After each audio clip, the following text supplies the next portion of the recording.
It's gonna be okay. Who makes the music go? Thank you, buddy. It'll be fine. There'll be a little slight echo in here. You ready to go high? Are we ready? Hit it. Let's go. Do it. Hey!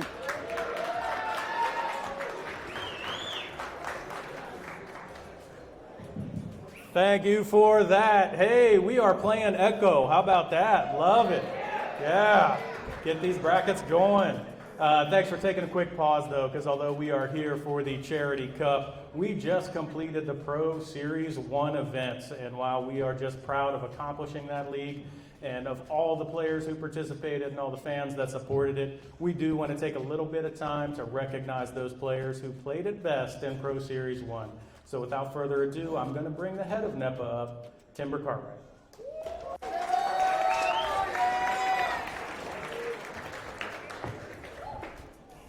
I can't stand behind the podium. You guys having fun yet? Yeah! That's awesome. We're going to start this off with a little quiz. How many games did we play last night? Anybody know? Oh, come on, we got two. We got two. Anybody know what the score of one of those games was? You guys are on it. I'll give you some other numbers. The first time this amount of Echo Arena players ever in one location. The first time Busch Stadium has ever seen an event like this up here. The first time a LAN build was built to accommodate 64 players. Right? Those are some real numbers. But I'll ask you this question. Last night, we got 2 matches. How many friends did you make? Lifelong friends. That's why we're here. That's why we're doing this. We're going to play and compete today. But we're going to wait till Sunday to do this, but I'm going to do it now. Because to turn where we went from Thursday to Friday to Saturday, it's what we call in NEPA, making the impossible possible. And there are some people, there's a ton of people behind the scenes making it work. But when we started this event, I said there's 3 things I care about. The player experience, the spectator experience, and the sponsor experience. And we're learning as we go. But it's happening, and it's because of a couple of people. So for our sponsor experience, and who's really putting some muscle, putting this on, Carrie, come on up, please.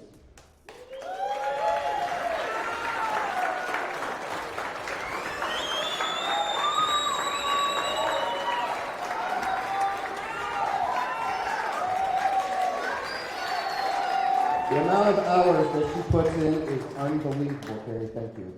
And for the player experience, you guys have seen him run. Dewey, come on up here.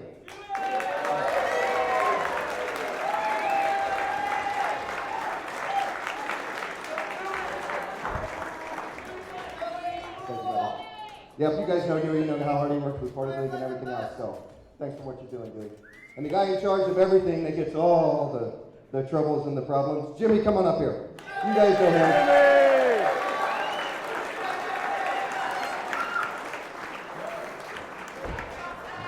Thanks, guys.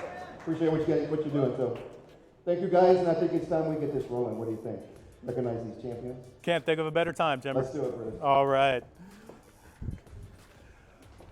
Before we kick things off, one more introduction to make. The general manager of NEPA, Arthur Guinness.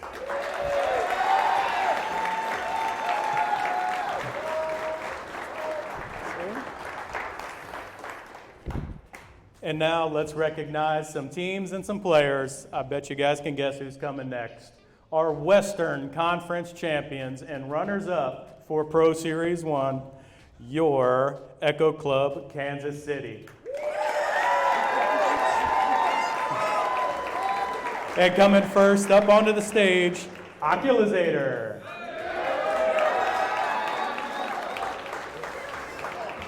Congrats, brother. Next up, KFC.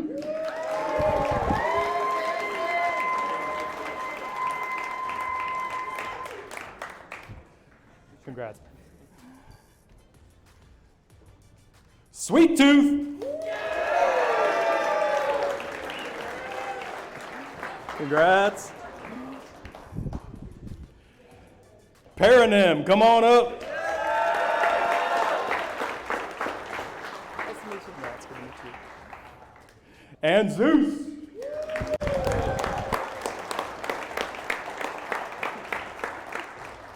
Congrats. Ladies and gentlemen, I present Echo Club Kansas City, your Western Conference champions. Thanks. Congrats, guys. Go ahead. Yeah, you're good. What? Oh, wait, hang on. Quick picture. Good job, guys. All right. Thank you, guys.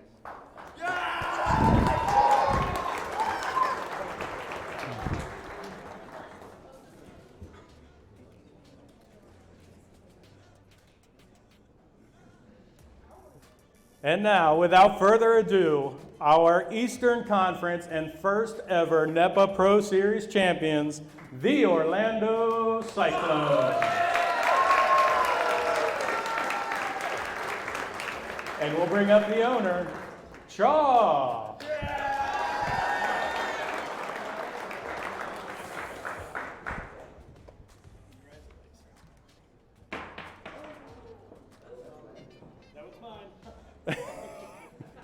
If you're going to drop one, drop the owners. I like it.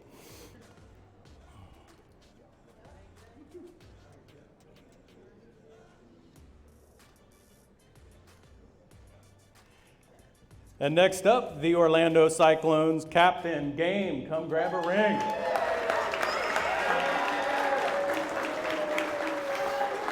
Congrats. Yes, sir.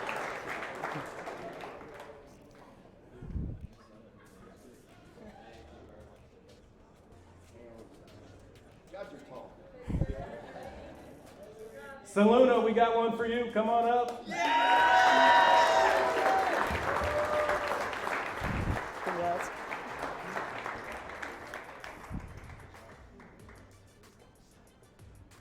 Is anybody under that we get a ring? I knew it was going to be someone. Rosie Hope, join us on stage.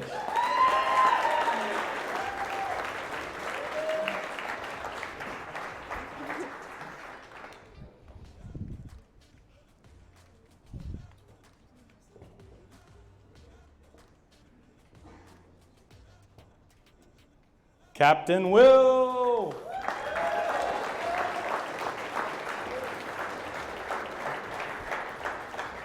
Congrats. Great job.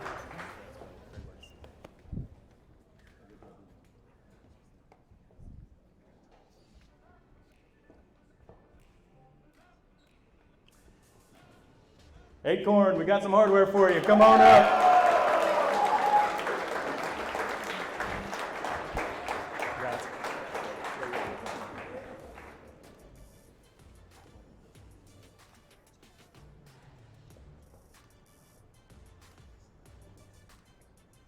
Ladies and gentlemen, we'll get a photo here of our NEPA Pro Series 1 champions, the Orlando Cyclones.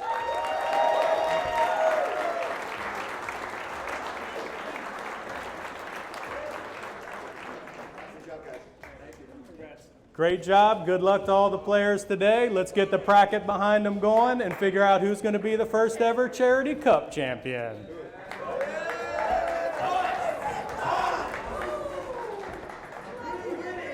Flip it in. Oh, yeah. Hey, good job. Good job. You too.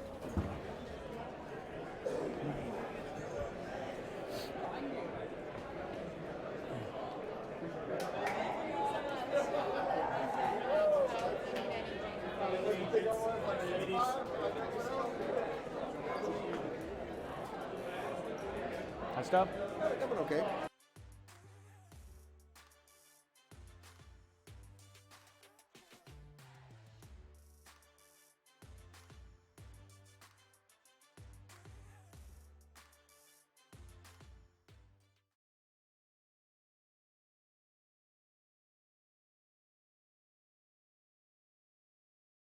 Welcome to day 2 of the NEPA Charity Cup here at the Redbird Club in St. Louis. And we are coming to you. We got some wild card games coming up, and then the pros jumping in about 2:30ish Central Time. We'll be looking to start those brackets as well. Yeah. As always, I'm Nails.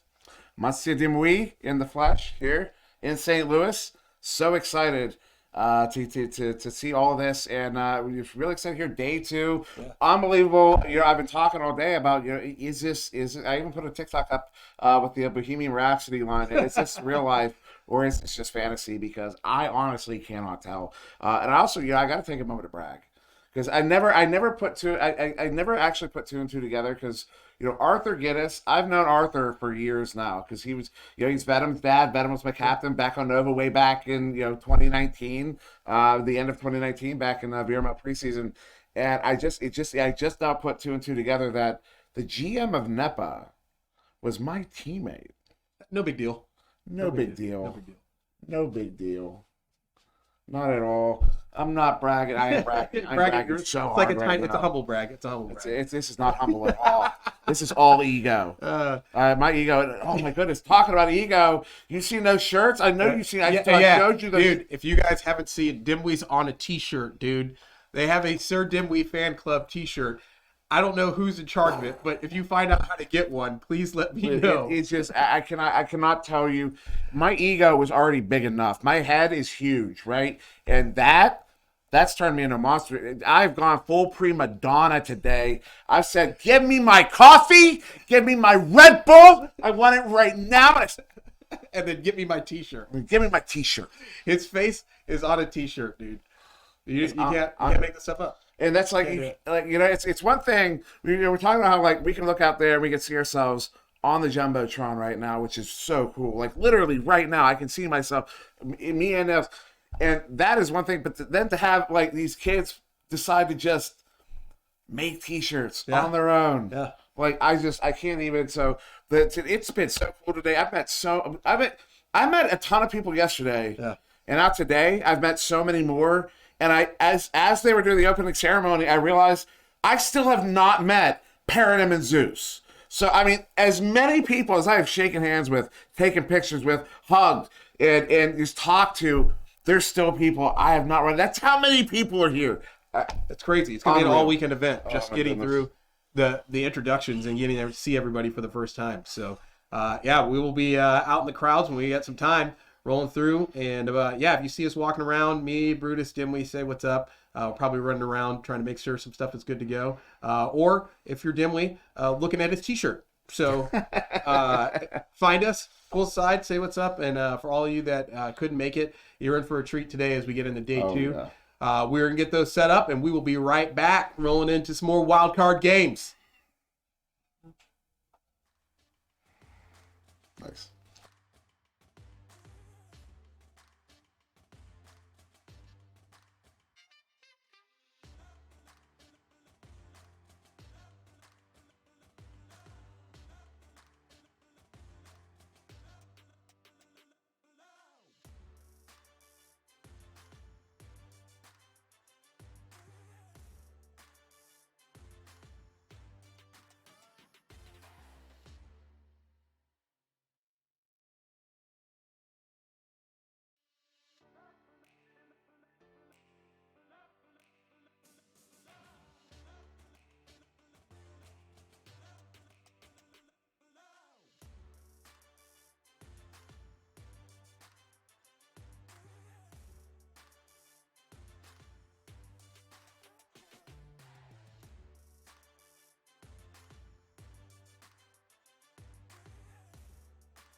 And we are back. Welcome. And as we jump into our next wild card lineup, we are here on day 2. We've got Havoc X Disorient with Techno Wubs, Icy.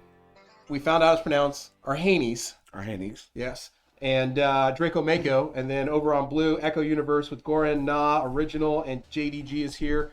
We're going to jump right into it. Both teams are ready and up. We are in the countdown, and they are out of the tubes. Now, away we go here. First touch here, going to Echo Universe. JDG is here, got it, and sends it over to Na. Na back to JDG. JDG across. Goran, look at this movement as they move it on the bubble, setting it up there, but they get it turned over. Draco Mako with the stop. It's sunned out. Behind the goal, who's going to get it in? It'll be Na getting it in for the first 2 of the second day here on the stream for Echo Universe. And here we go. I mean, sounds like Echo Universe has already got an answer for Techno Wubs, who went off last night with 16 goals, 91-5 for Havoc X Disorient, playing, who were they playing? It was, I know it, and Hold on, it's I've written Ding, down. something Ding. Lord of the Ding. Lord of the Dings. Yes. In fact, yeah, now possession here for Havoc X Disorient. Although we'll turn over. JDG is here, gets that one turnover, and I've met him. You know how many times I've shaken his hand over the last 2 days, because he is one of my favorite players. And of course, Na, one of my favorite names to call, because he's one you get to have a lot of fun with. JDG is here, sending this one up to Na, who gets this one. See, that's why it's fun. You do the little thing there. As Na sends that one back to JDG is here. He gets it right back up in the hands of Na on the edge of the bubble, sending that one in, but a big stop there. Who was that? Draco Mako sending that one away. Yeah, and Havoc X coming in off of a huge win last night. Obviously, they were firing all cylinders. We'll see if they can meet the challenge today, because Echo Universe is running with a heavy roster of hitters. What a read there by Na, who sends it out through the far side too. Good chain there to pick it up. Who's going to get it? It will be JDG is here, who is, in fact, here. In the getting bubble. Another one on the board. JDG is in the bubble. In the bubble. And scoring. Indeed. And that's 4 unanswered points coming from Echo Universe as they start running it up early. Just a reminder for everybody unfamiliar with the format. So with this, the remainder of the wild card games will be 2 rounds only. Just based on yesterday's technical difficulties, in order to kind of get through the rest of the brackets here. This is the second level of the A bracket. We'll start the B bracket after this, but it will only be 2 rounds. So everybody is firing 100%, and they've got 16 minutes to figure it out. Now another turnover here. JDG is here again with a turnover. He has been doing a lot of damage to the Havoc X Disorient offense. Getting a lot of turnovers. This time Na with the pickup. Na sending that one out. And we'll go to the edge of the bubble. That is a big setup right there. If they get that chain in. Ooh, no one able to get the grab. JDG is here with a good recovery there. Sending this one up to Goran. Goran now has one behind the goal. No. Goal is wide open. They saw Na behind. They went to cover Na, did not realize they left the goal open, and that is how Goran plants it for that easy 2. They're like, he's got the disc. Nah, Yeah. dog. Nah, I don't. Nah, he doesn't. Nah, he does Nah, not he have does the not. disc. So now Havoc X Disorient with another joust advantage here, something they certainly weren't used to yet. Oh no, JDG, no, Na gets a hand on it. They get stunned out. Good recovery there by Havoc X Disorient. But less than 5 minutes ago, oh, look at that chain. Look at how much damage they're doing. They still cannot get possession, though. Nice disc movement there from Havoc X Disorient as they get this one sent down into the blue bubble. Echo Universe in the area. JDG, once again, he has been phenomenal on defense so far in the first part of this first quarter. Yeah, and they are clearly they were ready for this game. They've been practicing a bunch, and Echo Universe is just putting up the stop for the defense, shutting out Havoc X so far, who had 91 points as a team last night, is now down 6 points unanswered, not on the goal, as they come back with another one from JDG is here to put it up 8. Yeah, JDG looking like he ducked one and then brought it in on the goalie. Plants it for an easy 2. 8-point lead now to Echo Universe. Substantial against this very strong Havoc X Disorient team that we saw. I mean, they went 91-5 yesterday. I mean, you cut that in half. Let's say they only played half that game. That's still 45 points. Yeah. That is unbelievable. I doubt we'll even see that at all today. I don't think we'll see it. I would predict that we won't see it the entire weekend. 45.5 points. Yeah, I don't think we'll see 45 over 2 rounds. I don't think it'll happen. I also don't think we'll see 45.5 points. Are you mocking me? No, I'm just saying maybe you probably. I feel like you're mocking me. I don't right feel there's a way you can get a half point in this game. I don't think there is. I'm pretty sure. Of course, you never. Sometimes these things have a way of working themselves out. As a JDG, once again on the back, he has been stopping everything from getting into his bubble, his team's bubble. It's been JDG on the back line, Nah at mid, and then the two of them on the bubbles. Nah, as I say it, Nah gets another one. Excuse me, Nah gets another one, putting his team up by 10. 10 unanswered points. We're 3 minutes here left in the first round. Again, they only have 2 rounds to play, and then the winner will be decided moving on further down the A bracket as unanswered 10 points from Echo Universe. Havoc X has yet to kind of get in the bubble and start to pressure the blue team. They keep getting broken up. That time they're happening in the neutral zone. Unanswered, 2-man chain outside the bubble. 3 points. JDG is here. Off a nice feed from Nah. Yeah. That's absolutely. These two have been absolutely wrecking it in this game. You know, you've got how many? You've got the notes there. Was that 3 to JDG? Yep. 2 to Nah. Gorn's the other player with 1 in the game. 13-point lead 2 minutes ago in this first quarter. Well, first half rather. Here in the wild card bracket is Nah sending that one back into another turnover. You know, it's these stacks, man. These stacks are making it impossible for Havoc X Historian to get through mid. As they're going to get another one here, basically unchallenged. Just Nah puts in another one for 15-point lead here for Echo Universe. 15 points. And Havoc X on the other side of the coin now after last night's routing of Lord of the Dings. And here they are in the same place they were putting Lord of the Dings last night. Unanswered, 15 points, steadily climbing up and trying to find an answer to the Echo Universe defense. Now another turnover. Original gets that one, sends it out. That one's going to be all the way down into the bubble there. It's both teams stacking after this one. It will be in the hands of Nah. He's looking to bring that one in. Gets himself stunned out. He got the headbutt on it, but Draco Mako, I believe it was, got in there, sent it away. Picked up here by Technical Ups, who loses the handle on it, but a good recovery there by the teammate, but it's right in the hand of JDG is here once again. He has been on these turnovers this entire game other than the send-in. Not good off of that double stack there. Will be get picked up by Havoc X Historian. Sent through, but then into the hands of Gorin on the back line as it was Gorin's chain. Getting their first long heave here from Nah, but that's going to be quite off the mark.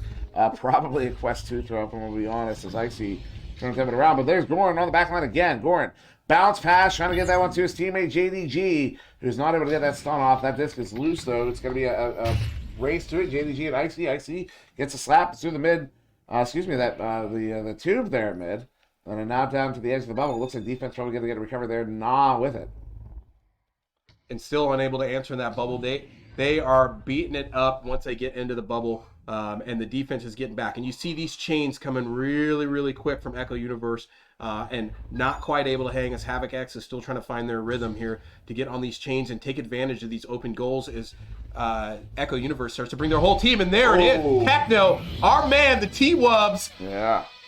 2-man chain shows up just prior to the end of the first round and gets a 3-pointer to put him on the board. 15-3. So a lot of work to do. 1 round left, and there is a commanding lead coming out of Echo Universe. Absolutely. 15-3. That is substantial. Now they got to 20. I said I didn't think we were going to see 40 points in over 2 rounds. Had they hit 20, they would have been on pace for it. So that's how close they were to getting on pace for that 40 points, which is what Havoc X Historian did last night. So basically, I mean, that was the pace. It was to do that. You got a little over 20 points per round. Yep. So phenomenal first round there for Echo Universe. Nah and JDG absolutely popping off. Unbelievable performance from those guys. Yeah. You know, I went out there earlier and I told them, I said, I walked up to JDG. I said, I want to cast you. Play well. And he's the man. Listen, the man answered. He really did. He is putting on a show. You know, his mom's here too. No, that's why. His mom is absolutely here. I got met her in passing in the lobby when they showed up yesterday. I think it was yesterday. It might have been Thursday.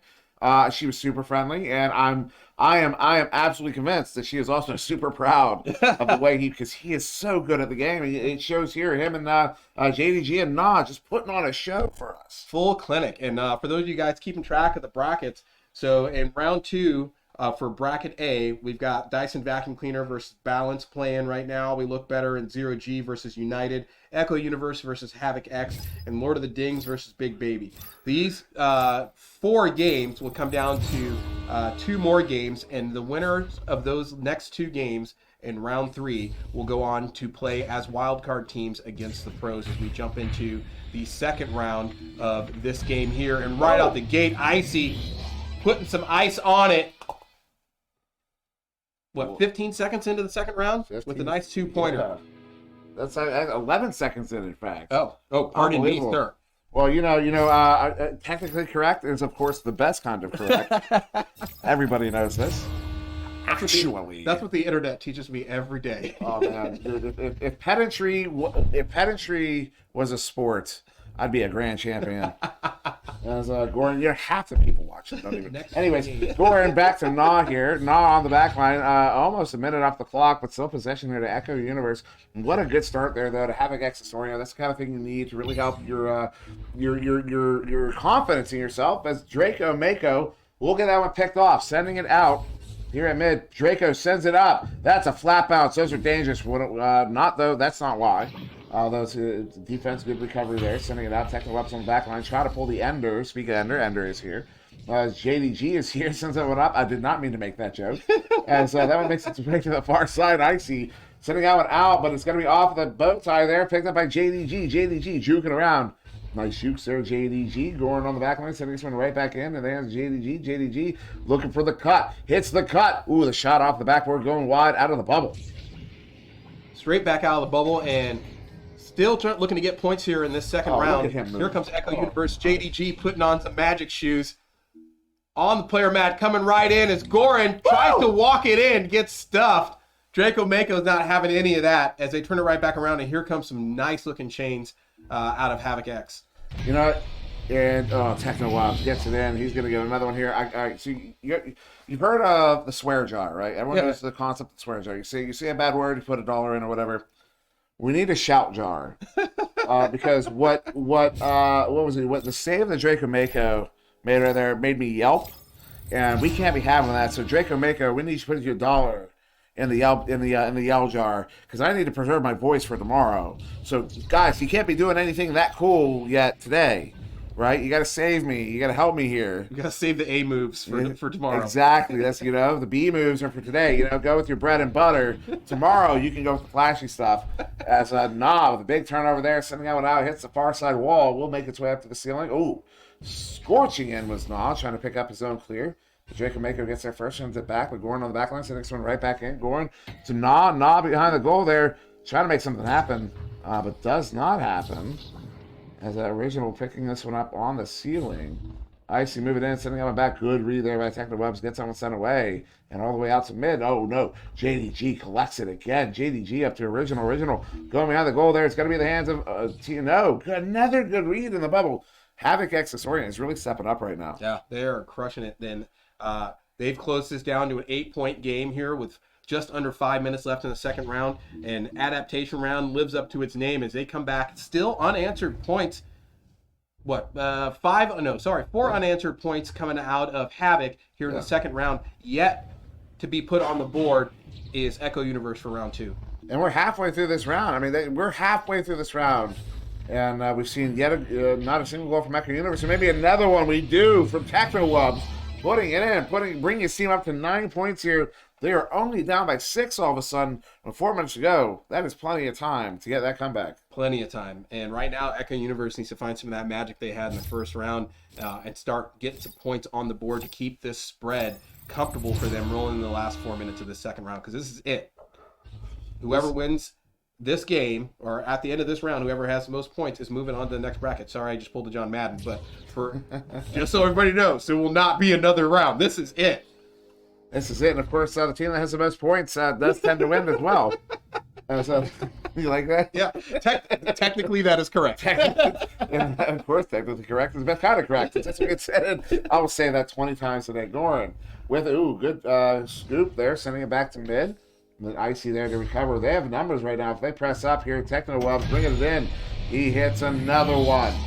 That is Let's do some math here. 7, 8 unanswered points here from Havoc X Historian in the second round. That is absolutely unbelievable after Echo Universe took 15 in the first. Yeah. Wow. Wow. I think maybe JDG heard you just talking so much about him and how awesome he was, and then now he's nervous. Maybe so. You know what? JDG, stop listening to the cast, man. Turn the cast off. Turn it off. As Gore in there at mid. Getting Technowebs to bite pretty hard there, and he does a good job of it. But Technowebs is right back into the play. Original on the far side, though. That's 2 defenders. That's double coverage. You don't want to be doing that right now. Gore here, sending out across. They've got 2v1 against goalie, bringing it in. What there a it is. You see where he stuck that shot. Oh, that was absolutely perfect. I'm just going to take this and put it right here in my pocket. Exactly in the right. top pocket. Top pocket. Oh, man. Dr. Pocket is in the house. And they are on the board for the first time in this round, coming up with 2 points. JDG breaking the dry spell and putting it back out to a 6-point lead with 2 minutes and 15 seconds left in this second round. Oh, that change. You see what they did. JDG picks it up, goes to the floor shot. Oh, my goodness.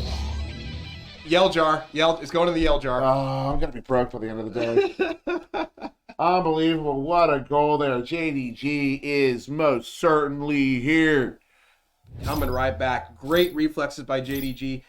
Picks up the disc, sees the open goal, takes the bounce shot, and nails it on the fly. Put back up another 3 points, taking us back out to a 9-point lead with a minute and a half here left in the second round. Oh, that's Santa Cross. Not good. JDG is going to get there first. That is an open goal. Is he going to hit it? Oh, there it is. Oh, my goodness. That might be it. Put all your money on blue. All of it.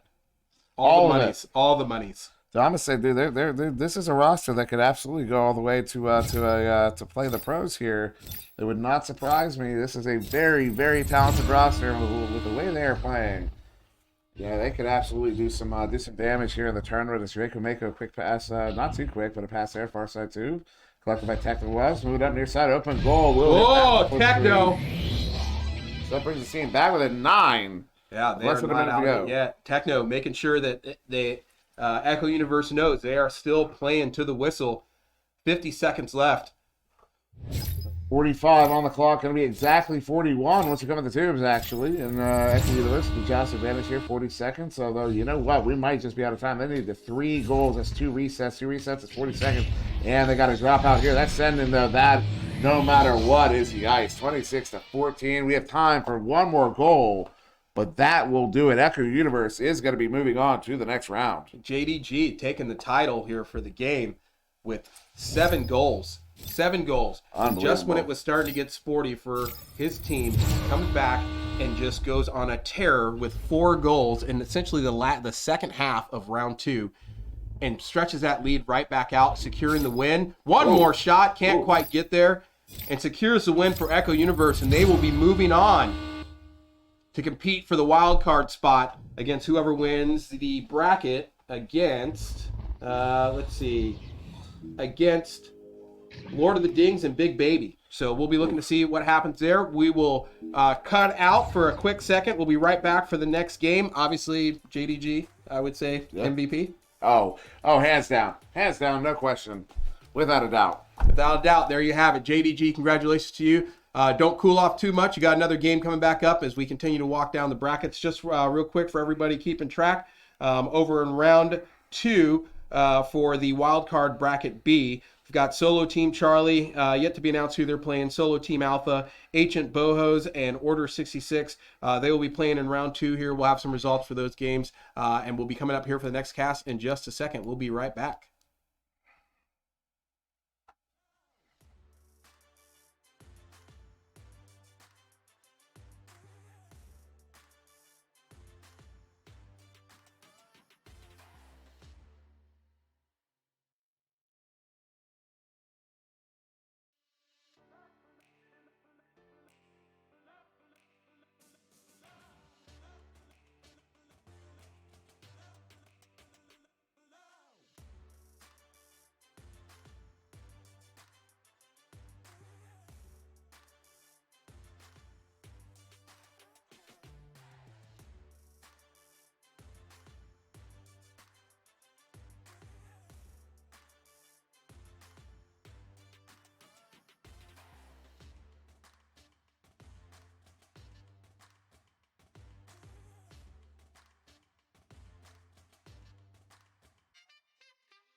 wondering how I'm able to paint for lots of hours, it's this guy right here. It's how I stay alive.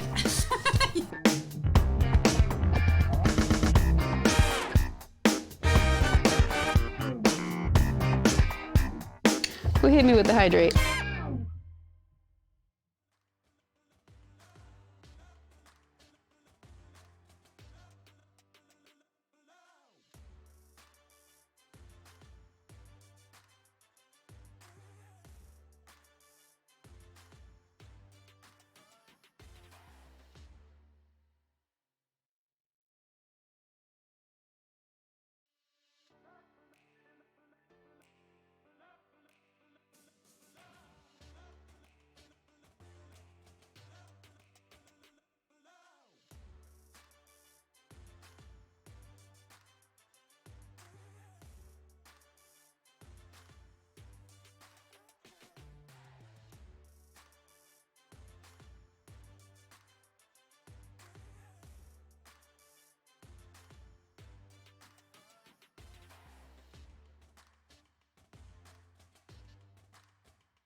What up? We are back, and we are rolling into the next lineup. Wild card matchup. We got Solo Team Bravo versus Rapid. We're on Solo Team Bravo in the orange. We've got Boombox 7, Plague Doctor 13, Breeze Bo, Justin Ja. Am I doing that right? Justin J, yes. Yeah. Justin Ja. Actually, that makes sense. Yeah. Yeah, and then over on Rapid, we've got No Yo Ma, CJ's, Impact Gods, and Wiggly Channel 17. I know it's Boombox with a quick save there to start us off here in this first round. Though it is Rapid in possession. Breezebo there for Solo Team Bravo. Gets that sent out through mid here to the near side. It's loose. Picked up by Wiggly Channel, 117. So stunned out. Who was that? Boombox who was stunning. Wiggly gets it back. No, it's going to be still loose. Who also gets away with it? Wiggly Channel sends someone out. There's No Yo Ma. No. Goalie. No Yo Ma hits that one from 13 meters out. Good for the 3. And Rapid is on the board first. And Rapid coming out in the first 60 seconds. They just went nuts. Yeah, that's going crazy. They got a huge cheering fan or section out there. Unbelievable. Now it's going to be Solo Team Bravo. Joust advantage, 1 minute off the clock here in this wild card game. That's why you see 1 of 2. I'm going to be playing the 2 halves here in this wild card tournament game, and it will be Breezebo picking this one up in his own zone. It was a recovery as a result. Just injured, trying to get with him as they send this one out. Looking to chase after it. It will be collected by Plague Doctor, sent in, but Impact Gods gets it stopped up before it can make its way to the goal. And CJ sends it through that near side too, but slapped back in there by Solo Team. Nice grab by Impact Gods, and if that is going to be the level of play coming out of him for this entire game, their defense is going to be brutal for Solo Team Bravo to go up against. Well, Plague Doctor gets this one turned around again. Breezebo. Little back out there. That was a dangerous pass to the teammate. Almost a dead man's pass. Plague Doctor still comes away with it. Plague Doctor going back to Boombox there. Boombox under assault, sending it across. Out of the reach. The intended target just injured. That does some damage here. Is able to get away with that one to scoop up. Sends it to the blue bubble. Who's going to get there first? It is a race for it. It is still loose there, far side. Good boost there from Just Ninja. Although the scoop goes into the hands, I believe that was CJ sends him out into the orange bubble. There, Chang gets there. No Yo Ma, no trouble at all. Gets it in for the 2. That's a 5-point lead here to Rapid. Yeah, and Rapid, to their namesake, putting some goals up very quickly, very early. It's been the No Yo Ma show so far, with all 5 points going to No Yo Ma. Yet to be answered right now by Solo Team Bravo as they try to work their way past the sticky gloves there of Impact Gods. Yeah, and what's interesting, I'd be willing to bet that possession time is right now favoring Solo Team Bravo excessively, like extremely favoring them. As this one, because what I've seen is Solo Team Bravo get these really good pass sequences. There's an opportunity, but no Yo Ma with another big stop there.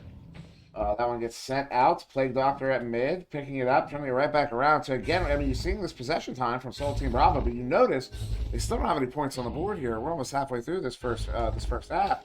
Plague Doctor sending up Breezebo. They really need to get a point on one of these drives here. They need to get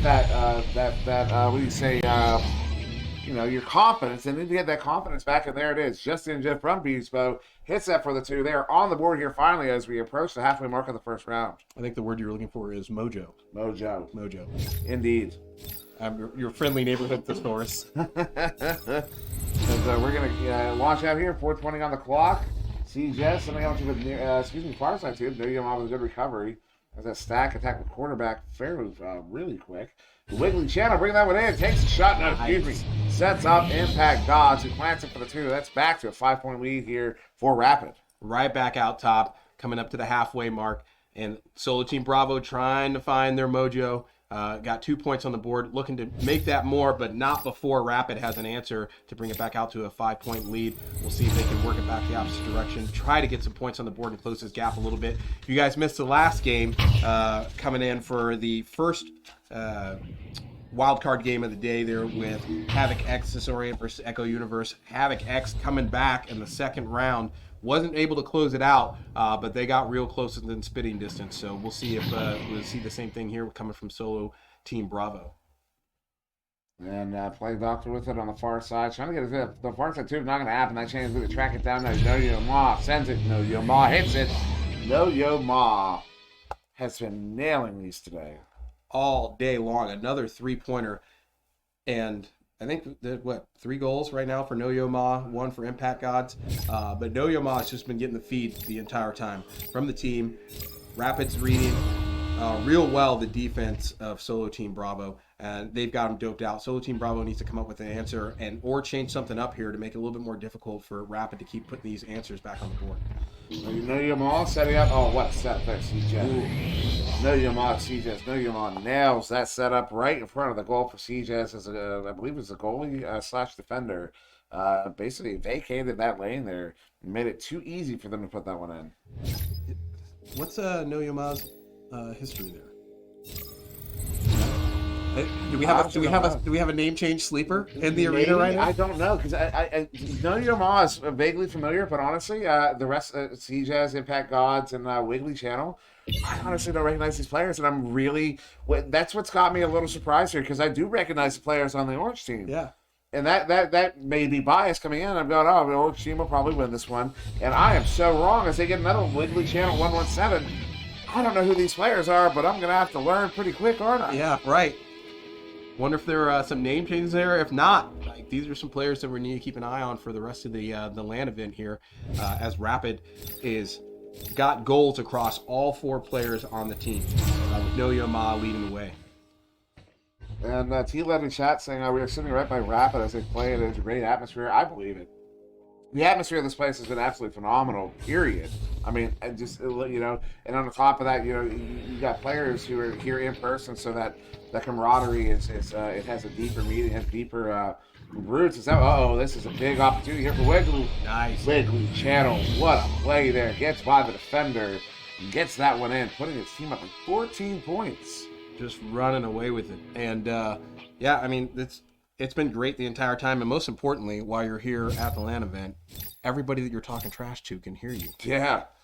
Yeah, and they can respond. Yeah, the psychological game is a whole new level here. There's no muting here either. You Yeah, can't mute them. If they're gonna say something, you're gonna have to hear it.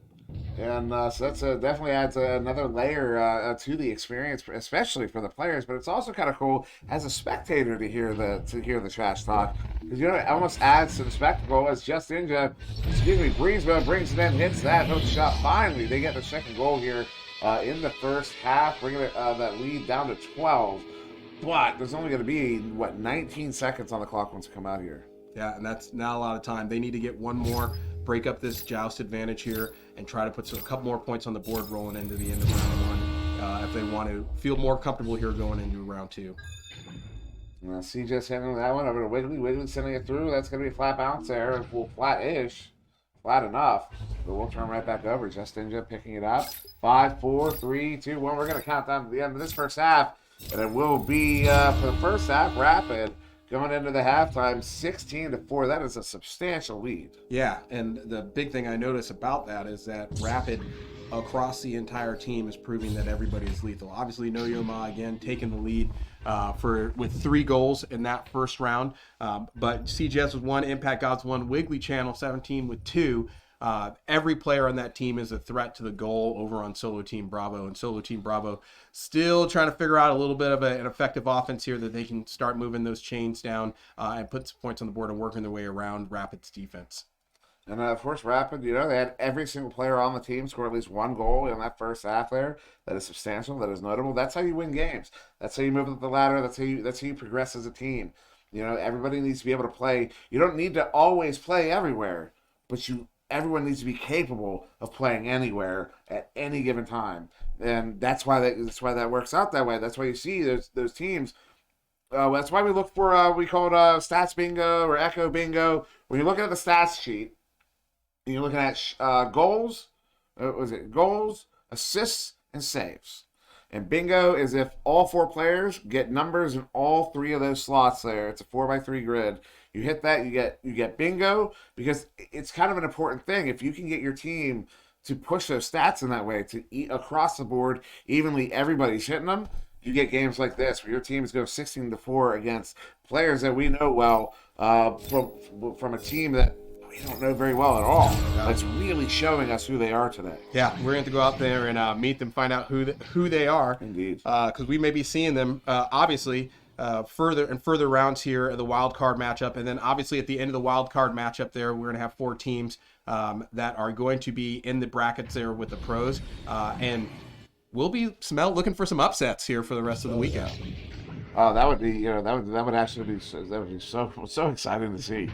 Upsets, of course, are the most exciting sets.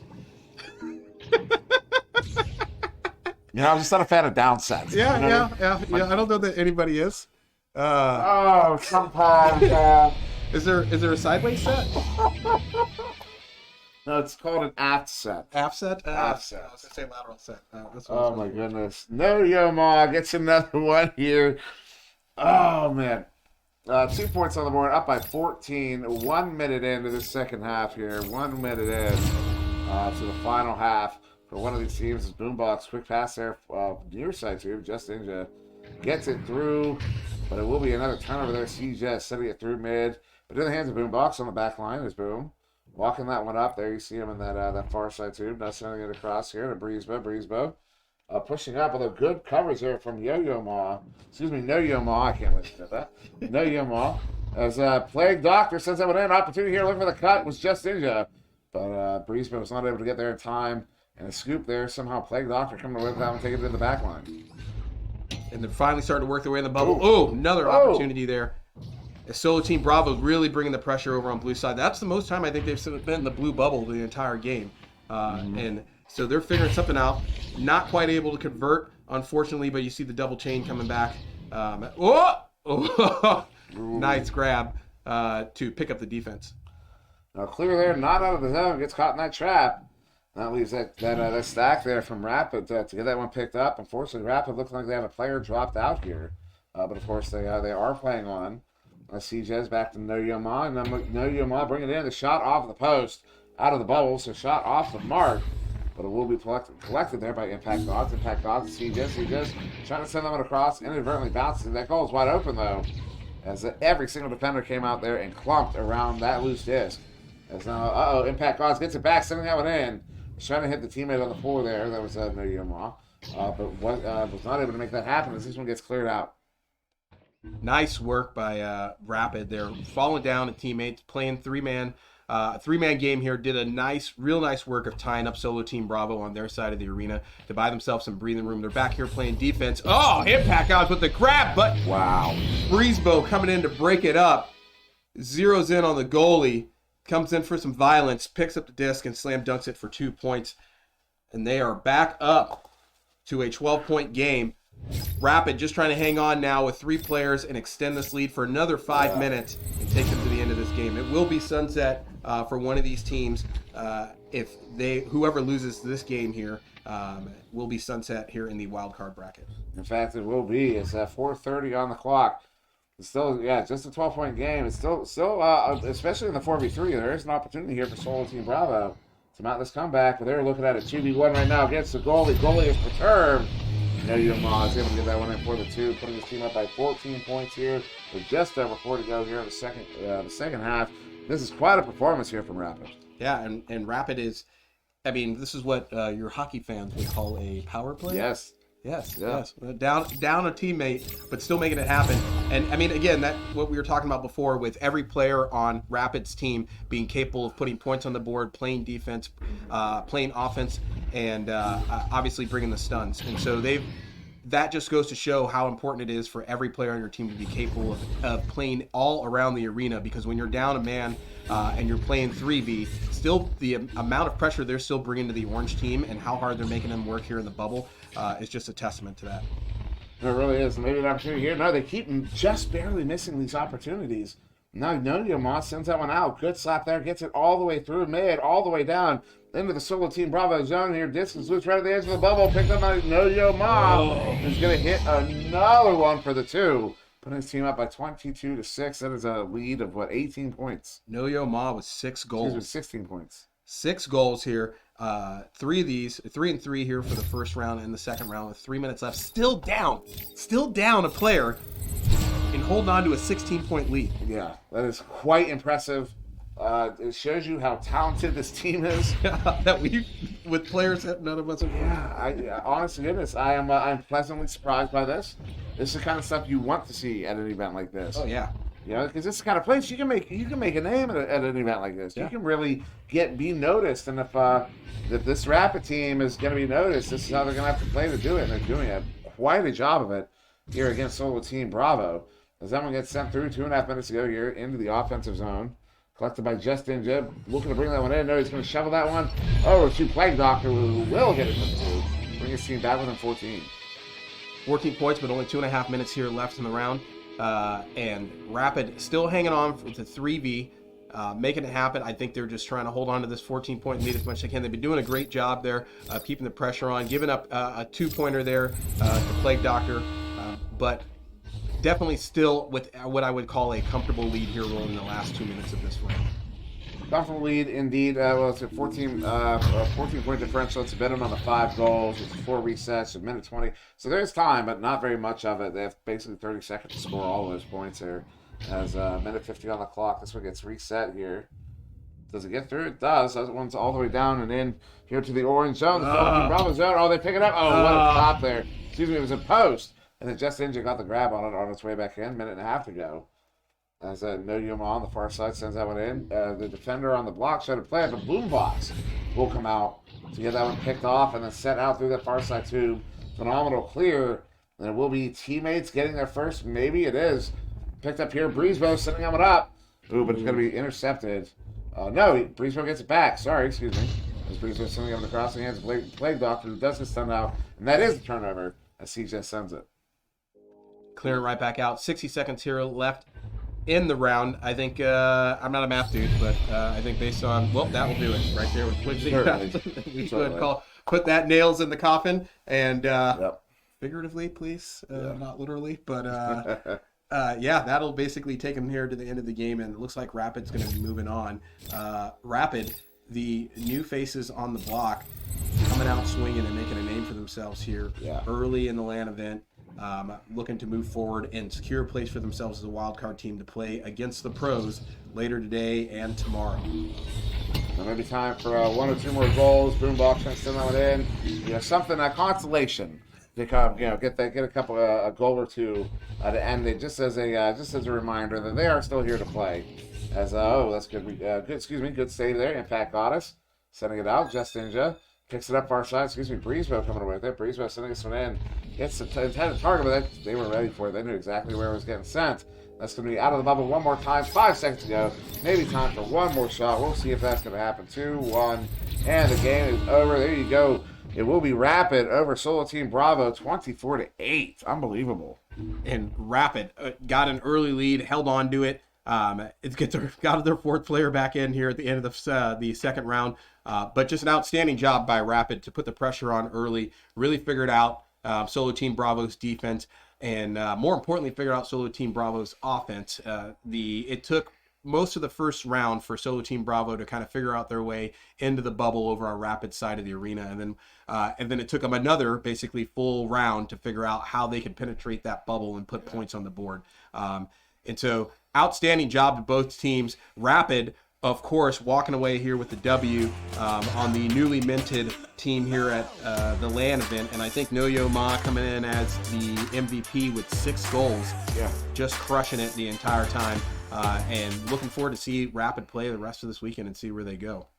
Definitely, indeed. Looking forward to seeing some of that. So I do believe, to focus, correct me if I'm wrong, do we have an interview to get to shortly? Either way, we're going to go to a quick intermission, and we have more games to cast. We have more stuff to do. We have all sorts of fun scheduled for today into tomorrow and all weekend long. So with that, I've been Matsu Demui. That was Nails. We'll be back in not too long. See ya.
distance from the frame.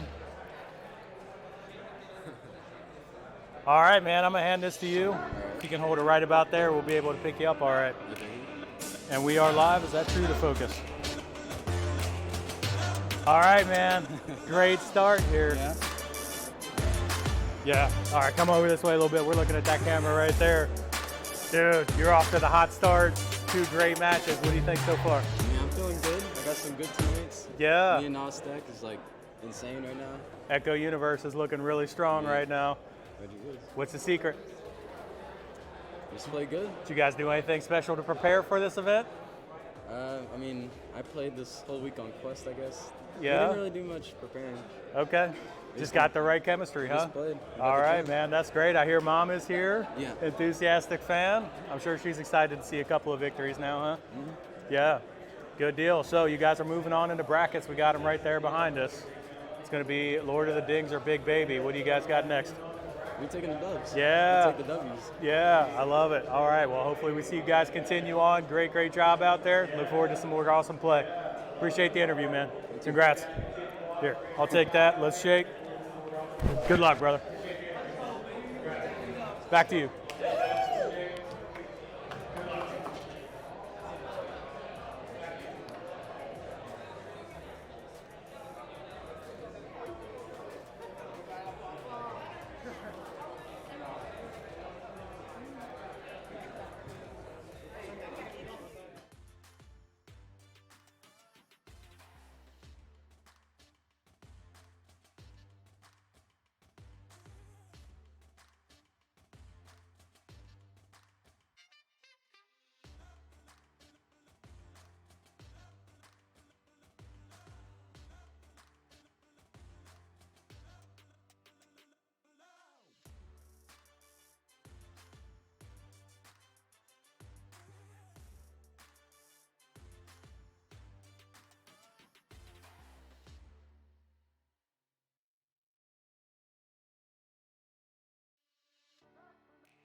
think is something.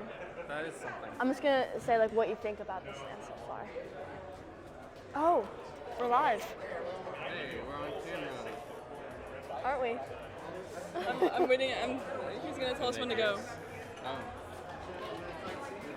Rocks. Okay, we're good to go. All right, so, Callan. Yeah. What do you think about this land so far, really? It's definitely the biggest one. They're on a different camera for a second. So, yeah, it's the biggest. It's definitely the nicest like stadium thing. Like compared to Redshift, everything I've been to, it's definitely the best so far. Have you met a lot of people? Did you meet people that you didn't expect to look what they looked like, or Yeah, interesting a lot of people? caught me off guard. A lot of people. Like Jiggy, I have no idea what he looked like before this. Like that guy could have been anyone. Like who would have known? Gotcha. Have you played yet this weekend? Yeah, I'm on the first wildcard team to be like confirmed made it. Oh, congratulations! Nice. Now, how'd your game go? Did you win like pretty easily, or was it a hard fought game? The first one was more of a blowout. The second one, it was back and forth. Like we were down by 6 points for most of the match. So then we came back, and then they paused. They were up by a couple, just back and forth until the end. Great. And how would you rate this experience out of 10 so far? Like a 8.5.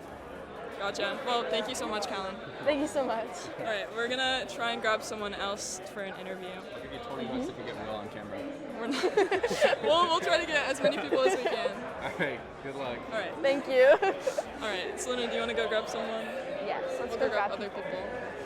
Go grab someone quick. Come here. Someone else. Someone come here. Someone else. I'm gonna point at someone, and they're gonna have to come over here. here. Andy. Andy. Fuck. Or, sorry. They muted our mics. They muted our mics. Yo, do you want to get interviewed? Okay. Oh, okay. Let's walk over here. There's some people. Oh, JDG would love to get interviewed. Who wants to get interviewed? Hey, JDG. JDG. JDG. Do you want to get interviewed? You want to get interviewed? One of you? Interview? Dude, one of you want to get interviewed?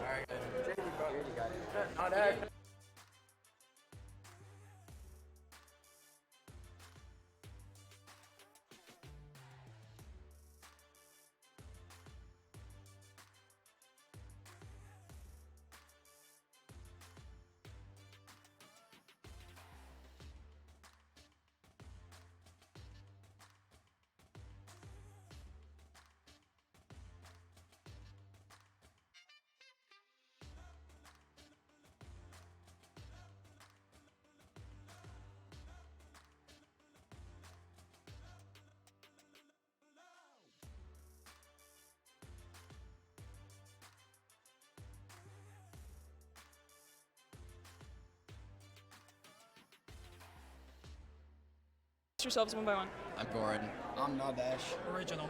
JD. Chewy Stack. All right, and we're Rosie, Hope, and Selena. Have you guys played yet today? Yeah, yes, we played. How'd it go? We won. 28 to 14. Nice, good job. Have you guys met any interesting people? A lot of new faces, new friends, or how's socializing been going? I like Ant Gas. Oh yeah, Anthony Gasoline is the man. Tony's. I like Tony a lot. And Tony. I play Thunderfoot, bro. And Thunderfoot. Thunderfoot. We like Thunderfoot's a chat. What do you guys think of this land so far? You got. It's scuffed, but it's good. Let's just sum it up. It was fun if it would be more fun if like the servers were a little bit better, but other than that, it's been good. Yeah. So how would you guys rate everything like so far out of 10, including like all the games, socialization, and like how you guys are doing like at the hotels? I'd give it an 8.5. Probably like a 9. 8.5. I'm going a 9, man. 8.5. Gotcha. Well, thank you guys so much for your interview, and I hope you guys have good luck on your Yeah, next good matches. luck. All right, thank you guys. Hey, we did it! We did it! More people. Okay, I'm gonna turn off this.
that right?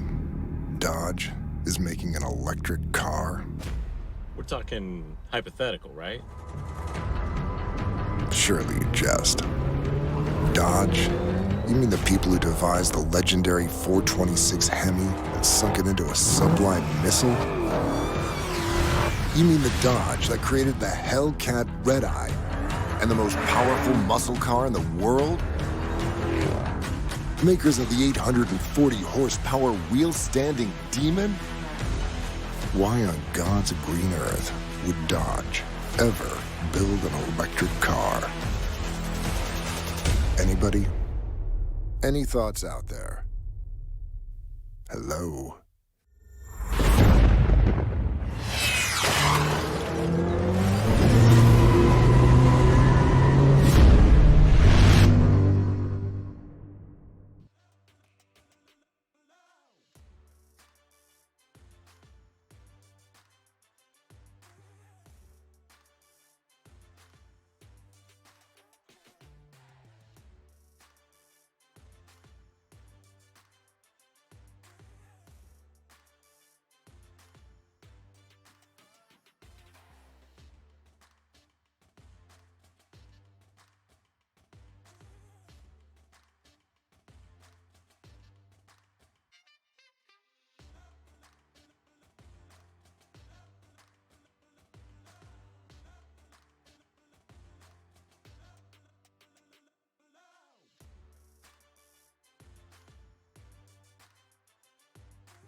you're wondering how I'm able to paint for lots of hours, it's this guy right here. It's how I stay alive.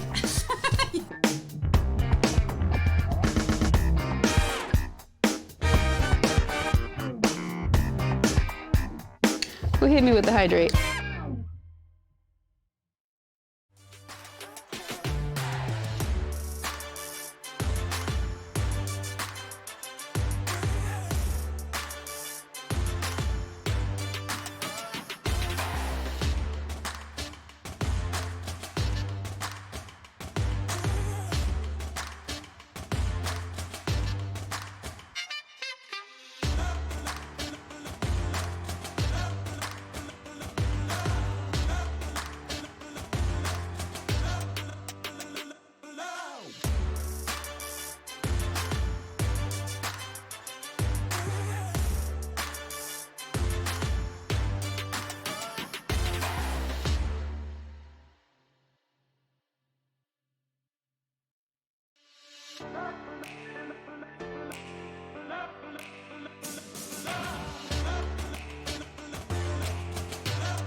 And welcome back, everybody. We have another wildcard matchup for you here. We have Rapid versus Charlie. I'm we now joined by the one and only actual Palador in the flesh. Pal, what's going on, man? Well, apparently this match, it's starting off in a rapid fashion with Rapid versus Charlie. It's our final wildcard bracket match of the day.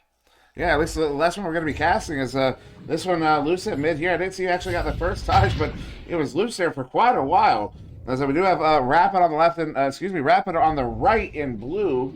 I do believe Impact Gods, No Yoma, Wiggly Channel, and CJs. We just watched them beat Solo Team Bravo a minute ago. And we have Rapid on the, Charlie on the left in orange, Zeus, Lil Pop, White Death, and Pre-Artifact. Powder, yeah, the only reason I know that's because we did just cast No Yoma there, Rapid, in that last round there against Solo Team Bravo. So Zeus not with it. Zeus was actually on, I was on a team with Zeus in the first SEAL League back in 2020. As, free artifact, we get the first goal of the game here. What's that, a full minute in? Yeah, free artifact finding the free disc there off that bounce. So good job to get the first score after a minute of action. And yeah, Zeus, a longtime player for sure. And this whole tournament, and we're seeing in these wildcard brackets, a lovely mix of the familiar and the newer in terms of this 5-year span of Echo Arena. So it will be Rapid, in fact, with this Joust advantage. This is going to get sent through. Wiggly Charlie there. Sending it across, looking for a pass option to bounce off the wall. Collected by Impact Gods. Open goal. Impact Gods will hit it for the 3 as Rapid will take the lead here 3-2. Those extra points always help getting those 3s, and unfortunately we're getting a freeze, it seems like. Not of the Montreal variety, but we will have a pause in action. Yeah.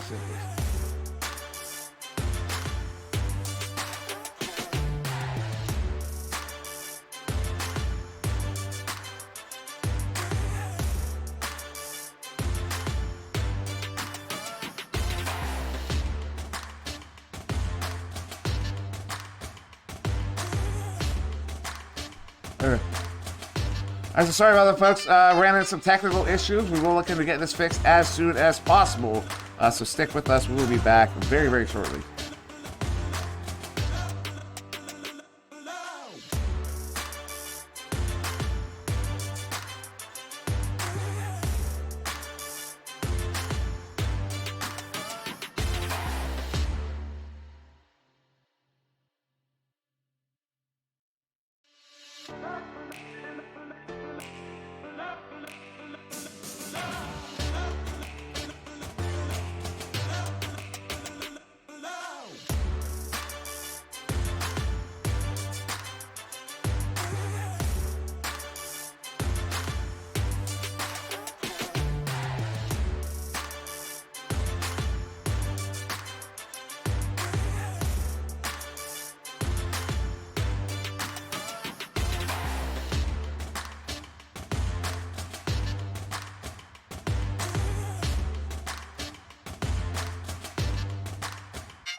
Welcome back, Echo units and NEPA fans. We are finally ready to get into the pro portion of the Charity Cup. I am Brutus. The Dream Team is back together. Nails, say hello to the people. The OG Dream Team! Nails and Brutus, what's up? Those who remember us back to the VRSN days, I'd like to think we've come a long way. We've come somewhere. I'm not exactly sure where.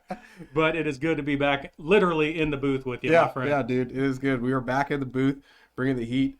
And we're bringing you the first pro-casted match of the day and the LAN event. Burners versus the Wizards. You can see the names. We're going to jump right into the action right now. And who's missing on the Wizards? So Citizen and Mad not here. You're going to see a Zenith and a Void over on the Chicago Wizards.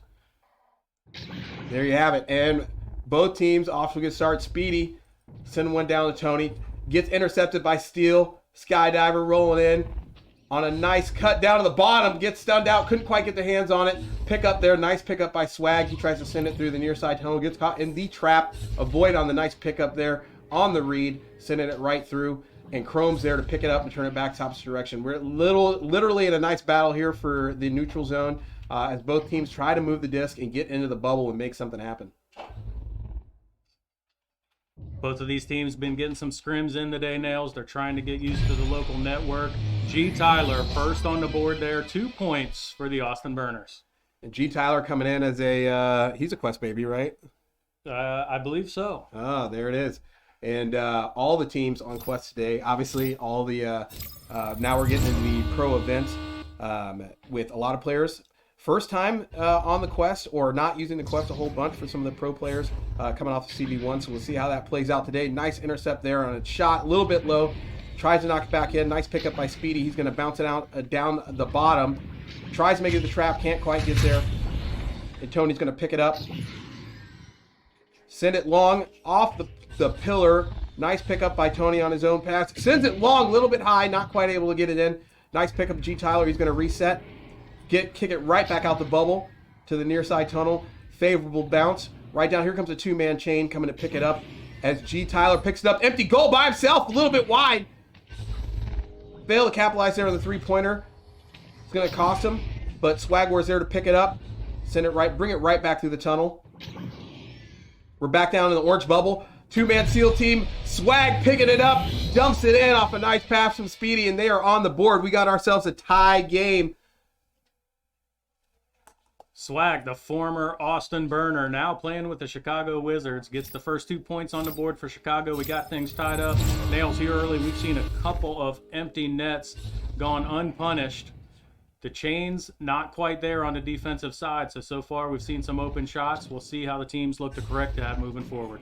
Yeah, and then that defensive play is going to be huge today, because if those chains aren't coming together, and we saw that a little bit there in some of the wild card games, if those chains aren't coming together, you're going to pay for it. It's going to leave that bubble empty. So working here on the quest, as well as here in the big play space here at the Redbird Club, trying to get those chains together to span the entire arena in order to capitalize on those empty nets. We'll see what they can do. Woosh picks up a nice read from the near side shoulder and sends it in for a nice long 3-pointers, and they are back up by 3 as we're coming up on the halfway point through the first round. And you saw there, Chrome and Woosh had that stack set up and ready to go. They were waiting to see where the Wizards' pass was going to go. Once they saw an errant pass, they had the chain ready to go to take advantage of it. That's the kind of forward thinking you need to have to get those kinds of goals. Seal on the pickup, tries to get rid of it. Swag's there to read it, picks it up off the ceiling, sends it in. Bad bounce down in the trench, and we got ourselves a loose, as my friend Dimwee likes to say, disc. And everyone's in the hunt for it. Here come the chains. Nice pickup, a spin around shot from G. Tyler, not able to connect. Gonna get picked up there by Woosh. They're gonna reset, trying to bring it right back into the bubble, sends it up to the ceiling. Chrome, inverted, on the hunt for an angle, can't quite get it. Sends it down to G. Tyler, doesn't quite have the good bounce there for the pickup. Swag's gonna pick it up and try to send it through the far side tunnel. Good bounce. Got a 2-man teal team down there with a void, and looks like Swag is on his way in. Off the floor, coming in on the spin shot, not quite able to hit it. A little bit low. Just missed there, trying to fake out the goalie and send it in the bottom pocket, not quite able to connect. Still looking for in the hunt here for a score, and here comes Chrome. He's gonna slam dunk it in. Tired of taking those long shots. He's gonna put it up for 2. If there's one player you want to take a dunk shot, it's going to be Chrome. That guy finds himself near the goal at the right time so often. He's able to capitalize there. Spreads this lead out to 5 now for the Burners. Coming out with Joust's advantage, avoid quarterbacking. Sends it high. Good bounce there. Gets picked up by Speedy. He's going to take it through the neutral zone. See him checking his 6 there, trying to find a teammate, phone a friend. There a Swag comes in. Finds the nest, sends it down low to Tony, coming in from the near side pillar. Looks for a dunk, gets crowded. A little bit of a scrum there inside the bubble, not able to connect. Gets sent right back out by the Burners. All by himself, Steele on the chase. Grabs it to Woosh, and Woosh is going to send it in from high again. A little bit off on the accuracy, not quite able to connect. And they're in the hunt now for loose disc. Speedy's going to pick it up before G. Tyler can get there. Send it right through the near side tunnel. A little bit of frantic play here, looking for some good passes, some good connect that we're used to seeing there from the pro teams as everybody kind of gets dialed in on their quest. Chrome's going to pick it up there, send it right back. Coming in from the far side, G. Tyler on the hunt again, low. Woosh is going to pick it back up, bring it right back into the bubble. Gets stunned out by Speedy, looking for some violence, and he's going to turn it back around, try to send it through the center. Gets caught there in the valley, can't quite get through. They're going to turn it right back around. G. Tyler's coming right back in again from the floor. Looking to the left, looking for a cross to Woosh. And he's going to keep it himself, tries to send it in, rings the doorbell, not quite able to post up. We got ourselves loose this skill skydivers in the hunt. Can't get there before the defensive chain with Speedy and Avoid gets back. Or excuse me, offensive change with Speedy and Avoid gets back. Nice pickup by Chrome. He's going to try and clear it out down with a bounce across the bottom. Good read through the tunnel, but Tony's there to pick it back up. And the Wizards trying to get some offense together here to continue to bring this pressure and get some shots inside the bubble and put some points on the board. Trying to close this 5-point gap here with 1:20 left in. Underneath the barrier, Void comes in, gets stunned out. We got ourselves a loose disc back in the neutral zone as the chains try to get back together. Chrome by his lonesome trying to hunt it down. Tries for the long shot, gets denied. Not going to be happy about that one. He had a shot there. Looked like he might be able to get it in over the shield, but just can't quite get it past. It looked like Nest ate that one up before it could get to the goal. Yeah, I hate it when people just put a nest in my way of my shot. Whose idea was to put geodes in this arena? I don't know, but boy, does it make it difficult. I'm pretty sure they moved. They just moved exactly where you don't need them to be to deny you all those shots. Tony scooping it up, trying to clear it out of the bubble. Sends it high to the ceiling. Avoid's there to try and pick it up. Void's going to flow into the far side tunnel. Here comes Steele off the chain. Grabs it on the move. Nice grab. Turns it right back around. Gets it off before the offense can come in and stun him out. G. Tyler's going to pick it up off the ceiling as the Burners try to move it out of their arena back over to the blue side. Good favorable bounce there along the floor. And here comes the defense with one in tow. Steele. G. Tyler's going to pick it up there off the near side. Send it back to Chrome coming off the nest. Looking at the ceiling. Chrome's going to slow it down a little bit. Try to look for an angle. Sends it to the back. Gets denied by the defense again, and that's going to take us to the end of the first round as they aren't quite able to convert. At the end of round one, you've got the Burners up 5, trying to take it to the Chicago Wizards. Wizards with 2 on the board, looking for an answer here coming into the second round. Brutus, what'd you see? A little bit of chaotic play, to be honest with you. It looks like you can tell there are a lot of players that are not used to playing on Quest. G. Tyler has a lot of Quest experience. He had some really nice opportunities, but just wasn't able to send as many home, I think, as he thought he probably would. So it'll be interesting to see how things settle down for all of these players going into the second quarter. They've gotten a feel for the arena now. They're getting an understanding of the speed here locally. And I'm sure both captains are talking about what kind of adjustments they can make going into round 2. Just to remind everybody, for the pro format, we are going back to the standard NEPA 4-quarter system. So you're going to see 4 8-minute quarters, and it's going to play with a continuous score.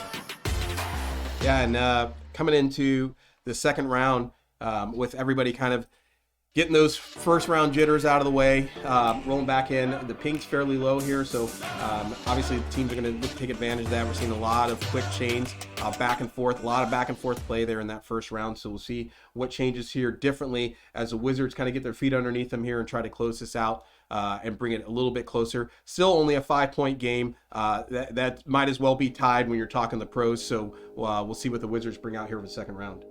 Yeah, and how cool is it that between quarters we get to take a look at the players all there. You could see Chrome talking to the Burners. You know he's talking about adjustments, what they did well, what they can do better. Let's see him now, what they come up with once we get into the arena. And we are right back into the action. And a quick goal there by G. Tyler coming off of the joust. Able to pick that one up off the floor, get 2 more points on the board for the Austin Burners. The Burners with a quick answer coming in the second round, extending it to 7 points. See if the Wizards can come back out here with the joust advantage and try to put that back on the orange side of the arena and put some points up. Avoid coming out quarterback, and again, it sends it through the near side tunnel. Tony on the nice send right back through into the orange bubble. No change there to answer. Here comes Swag 1v3. Not going to be able to get there or intimidate the defense, but nice pickup by Avoid on the near side tunnel and turn it back the opposite direction. Sends a nice low cut pass there to Speedy. Speedy's looking for some options from the floor. Sends it right back up to the far side shoulder. Swag coming in with the shot. Sends it a nice cut pass to Avoid, and Void's going to dump it in for 2. And the Wizards are back with some of that magic. What an assist there. Swag collects that one up above right shoulder, able to send it in. There were, I think, 3 Burners sitting right near the goal. Somehow he's able to find Avoid who sends it home. Really nice goal there. Great teamwork. We're coming right back out. Joust advantage to the Burners. G. Tyler quarterbacking from the neutral zone. Looking for options. Got plenty of time to work. Sends it right back over to Whoosh. Whoosh sends it to Chrome, and Chrome dumps it in with the exact same answer from the Burners that the Wizards brought to them on the last score. Chrome putting another 2 points up. Not yet, extending it back out to a 7-point lead for the Burners. We talked at the break about the adjustments. Both of these teams look a lot more settled down in this quarter. They're setting up their offense. We've seen 2 nice assists. I know we've seen the goals, but it's been the assists that have impressed me the most so far here in Q2. Nice break up there by Tony on the grab. Sends it down in the bubble. Nobody's home. Looking for the bounce. Here comes Swag. Inverted doing Swag things. Sends it over to Tony. Tony coming right back in. Avoid from the back of the goal. Trying to come back in. No dice. Blows out of the bubble there. Nice pickup by Whoosh. Whoosh is going to send it back straight to G. Tyler, who's on the move for the long ball. No dice. Swag off a nice chain there. Pick it up on the bounce before it became a problem. He's going to send it right back to Tony on the near side tunnel, and Tony's going to send it across to Avoid. Avoid and Tony working down. Tony getting a little bit of harass there by the defense. Finally gets rid of his problem, gets the disc back, sends it back to Swag. Swag is looking for options there from the ceiling, sends it down. No dice to Tony, who gets jumped by 2 defenders. And Woosh is going to pick it right back up and try to send it through the center. But here comes Speedy there on the good read to avoid, and Avoid finding an empty lane, dumping it in for 3 just outside the bubble. Nice read by Avoid. Nice quick reaction time to get the disc out prior to floating inside the bubble there to preserve a nice 3-point and take him back to a 4-point game. Yeah, Void now with 5 points already in this corner, so he's getting a hot hand here. Really interesting tactic I'm seeing out of Chicago. They are really crowding the goal. We saw in the Pro Series that Steele is one of the best goalies out there. It looks like what they're doing is trying to flood the goal area to cause him as much distraction as they can. That time they actually pulled Steele out of goal, and that's how Avoid was able to hit that empty 3-pointer. And coming right back in, here's a blue 2-man chain. Avoid, send it over to the center. Swag gets bumped out by, who is that, Steel Skydiver, as Woosh picks it up off the wall. Tries to send it across the arena. Not going to get anywhere. Gets in the trap there. Nice slap up by Chrome. Gets it in the tunnel, but Avoid's there to grab it and bring it right back. Void going 1v1, doing some dancing moves. Tries to send it to his teammate. Woosh is there on the read. Nice read. He's going to pick it back up, send it right back into the blue bubble. 2-man lone SEAL team. Woosh on the walk-in for the slam dunk. Takes his time. 2 points on the board. More for the Burners. Woosh with a really nice defensive play, able to turn that around into some offensive points. So really getting it done on that one. Nice play by Woosh. And Oliver, yes, I am in the excitement jar right now. I am just feeding $1 bills into the jar right now. I'm hyped. Super hyped. Nice push there from the bottom. Tony sending it right back to Speedy. Speedy coming in. Here comes the defense, crowding the bubble. Swag's looking for the cut pass on the way in. Not quite there. Going to miss it. It's going to take a bad bounce out from the Geo. We got Speedy and Woosh on the attack. Woosh is going to send it away before Speedy can get there, but Avoid and G. Tyler getting a little bit of a scuffle there in the tunnel. G. Tyler coming away with it. Here comes Avoid there to pick up the trash. Grab it out of the neutral zone and send it right back. Tony sending it on the floor, looking for the bounce. Not quite going to get there. Nice slap away by Steel Skydiver to get it out of the bubble as the Burners try to push it back to the blue side of the arena. You see Woosh getting it there through the near side tunnel. Here comes G. Tyler and Chrome. G. Tyler on the long send. Chrome looking for the bounce, but not before the defense gets there on a speedy chain to break up the play. Steele's going to grab it there in the neutral zone, send it right back. Chrome off the back bounce, comes in before Boyd can get there and meet him at the goal, and he's going to take a slam dunk for 2 points. Steel Skydiver, nice play. He moves forward on the defensive end, but he's there to intercept the clear and then finds Chrome. Really nice play there, transitioning from the midfield, getting it into the goal. And when you get inside of a couple of meters, nobody more lethal than Chrome. And Tony here to pick it up. Sends it right back. Nice grab by Steele. Picking it up on the fly. Great read there. A lot of good reads coming out of the defense over on the Burner side tonight. Breaking up those plays. As evident by the 8-point difference here in the score. You see the defense coming back there. Nice pickup by Woosh. Taking his time, slowing it down, and trying to get the play back under control again. But here comes Avoid off the back line. He's going to read that. Send it to Swag. Swag's coming into Tony. Tony's coming in from the bottom. Tries to take the bounce. The bank is not open, but Avoid's there to pick it back up. Gets jumped by G. Tyler and Woosh, and they're going to say no way. Send it right across the ceiling on a nice, great clear all the way over into the blue bubble. Here comes Woosh picking it up off the back. They're fighting to get it in, and Woosh with a slam dunk, dodging 3 defenders. It's going to put it in for 2. Really nice clear there. Then it was just a race of stacks to get down there. Woosh able to get his mid on it, and then some nice 1vx, I'll call it. I don't know how many defenders there were, but somehow he works his way under the goal and able to slam that one home. Nice goal there. It's now a 10-point spread with a minute left and a half. 90 seconds left here for the Wizards to do something. They got to close this gap a little bit. They got another half left still to play. Plenty of time for them to close this gap out, but they've got to find their rhythm as the Burners come back again, bringing the pressure with the 2-man chain into the bubble. Nice pickup there off the bounce. Woosh doing some magic on the floor. Tries to do some razzle-dazzle. Can't quite get there. Swag's going to break it up and send it right back out. Here comes, looks like Avoid and Tony rolling down the far side tunnel. They're going to send it. Try to clear it out, buy themselves some breathing room. Tony's going to pick it up off, or Avoid's going to pick it up off the chain and take his time with a little bit of ringing of the doorbell before he dunks it in for 2. Avoid having a really nice quarter. That's 7 points for him this quarter. Doing a really nice job keeping them close. Going to need to see some adjustments coming out of halftime, though, as they continue to crawl their way back. Still a long way to go in this one. But right now, Burners finding their groove. 30 seconds left here as the Burners try to get that lead back and open it up as we're going into halftime. See him rolling in the bubble. Here comes Woosh off the ceiling, off of a, looked like a back pass there, broken up by the defense. I didn't see who grabbed that, but Steele's going to come right back, grab it off the ceiling, and send it to Chrome. Chrome sending it to G. Tyler, and G. Tyler on the great read right in front of the goal. Open shot, finds the lane, 1v1, and he's going to dump it in the pocket for 2. Oh, man, I thought that one might have been razzle-dazzle worthy, Nails. I was waiting for it. Razzle-dazzle! All right, and that'll take us to the end of the half. And there you have it, the first pro game of the LAN event, and it's all the excitement you could ask for. Lots of quick chains, lots of scoring here coming out of the Austin Burners, and looking for the Wizards to kind of trying to close that gap. Looks like they may have found a rhythm here at the end of the first half. We'll see what they do with it. What do you got? Yeah, they certainly have. Avoid, obviously, with the hot hand for Chicago there. He had 7 points on the quarter. He and Swag are doing some really nice things, so I think all of the potential was there. I'm sure they're talking about that here at halftime. Over on the Austin Burner side, really like what I'm seeing with the spread of stats. So we saw Chrome, Woosh, and G. Tyler. First quarter, a little bit sloppy. Definite improvement going into the second quarter with the adjustments that they made. Each one of those 3 players had 4 points apiece in order to grow this lead up to 10 points. There you go. And with that, we'll take a quick break. Ed, you thought you were going to get away with now commercials?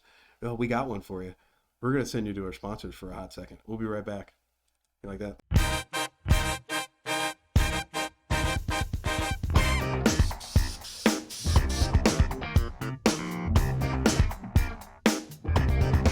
If you're wondering how I'm able to paint for lots of hours, it's this guy right here. It's how I stay alive.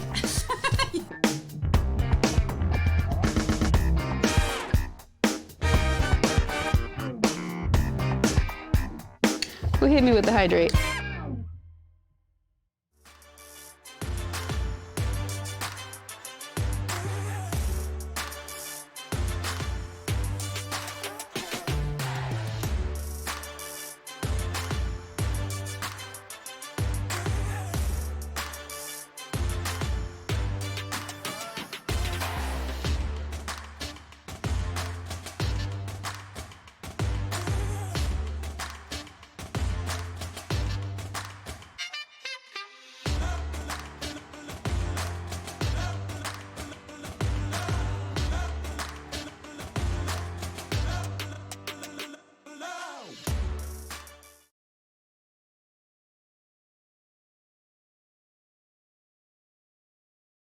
That first half, Nails. It is so great to be seeing these pro players play.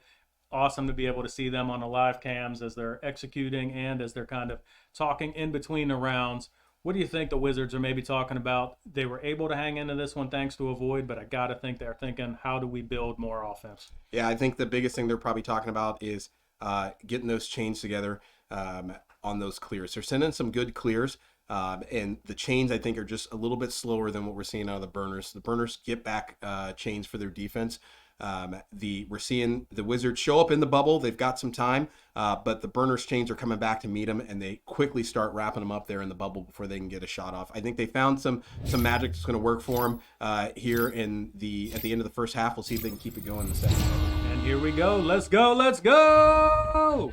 G. Tyler, I love it. I love it when you do that. That's like the jam. That's the jam. For you, my friend. Yeah, I feel so special. And rolling right back into the second half with the Burners win the joust advantage, but Swagwar turning it right back around. Again, good clear. No answer from the Wizards chain. They're there, but just a little bit slower than the Burners. Burners get back in a hurry. Here comes Chrome on a 35-meter haymaker from way out in the far side. Is going to set it in for 3 and establish dominance early in the third quarter of this game. Chrome got to be feeling good about that. Came into this tournament like so many of the players, worried about the quest. Was he going to be able to dial it in? It looks like he did some kind of adjustment at halftime because my, oh my, that was on point. Yeah, and if whatever those settings are, Chrome, that you changed, please tell me so I can apply them to my own quest and then take shots like that. Coming right back in, here comes Burners, G. Tyler. And again, Burners with a 4-man offense. Coming in, beating up the bubble, sends it in, doesn't quite get there. Nice pickup, steals the skydiver, trying to come back in with the windmill. Gets denied by the defense. Little showy. Defense punished him for it. We'll see if he can bring it right back. G. Tyler again on the redemption shot, long. Flat bounce off the back wall. Nice pickup there by Chrome, who's going to get defeated by the defense here, and they're going to send a good, clear bounce through the bottom. Nice pickup. Sends it long, not quite able to connect. Picking it back up is Speedy V, coming in, working his way into the bubble, down to the bottom. Coming up, Swag, and to Avoid. Avoid's going to pick it up there and dump it in. And we saw that combination working in the second quarter. Swag feeding it to Avoid once again. Gets that in for the close shot. I think that's the offense they want to be looking for. Get those passes going. Try to get some kind of distraction on Steele because he's such an effective goalie. And then let Avoid finish things off. Really nice play there for the Wizards. And trying to get a good clear out there from the center. Steele's going to take a bad bounce, chase it down. Here comes Swag. Nice pickup, and Swag's going to punish him for it on the bad clear with a nice three-pointer coming right back, and they are back in this.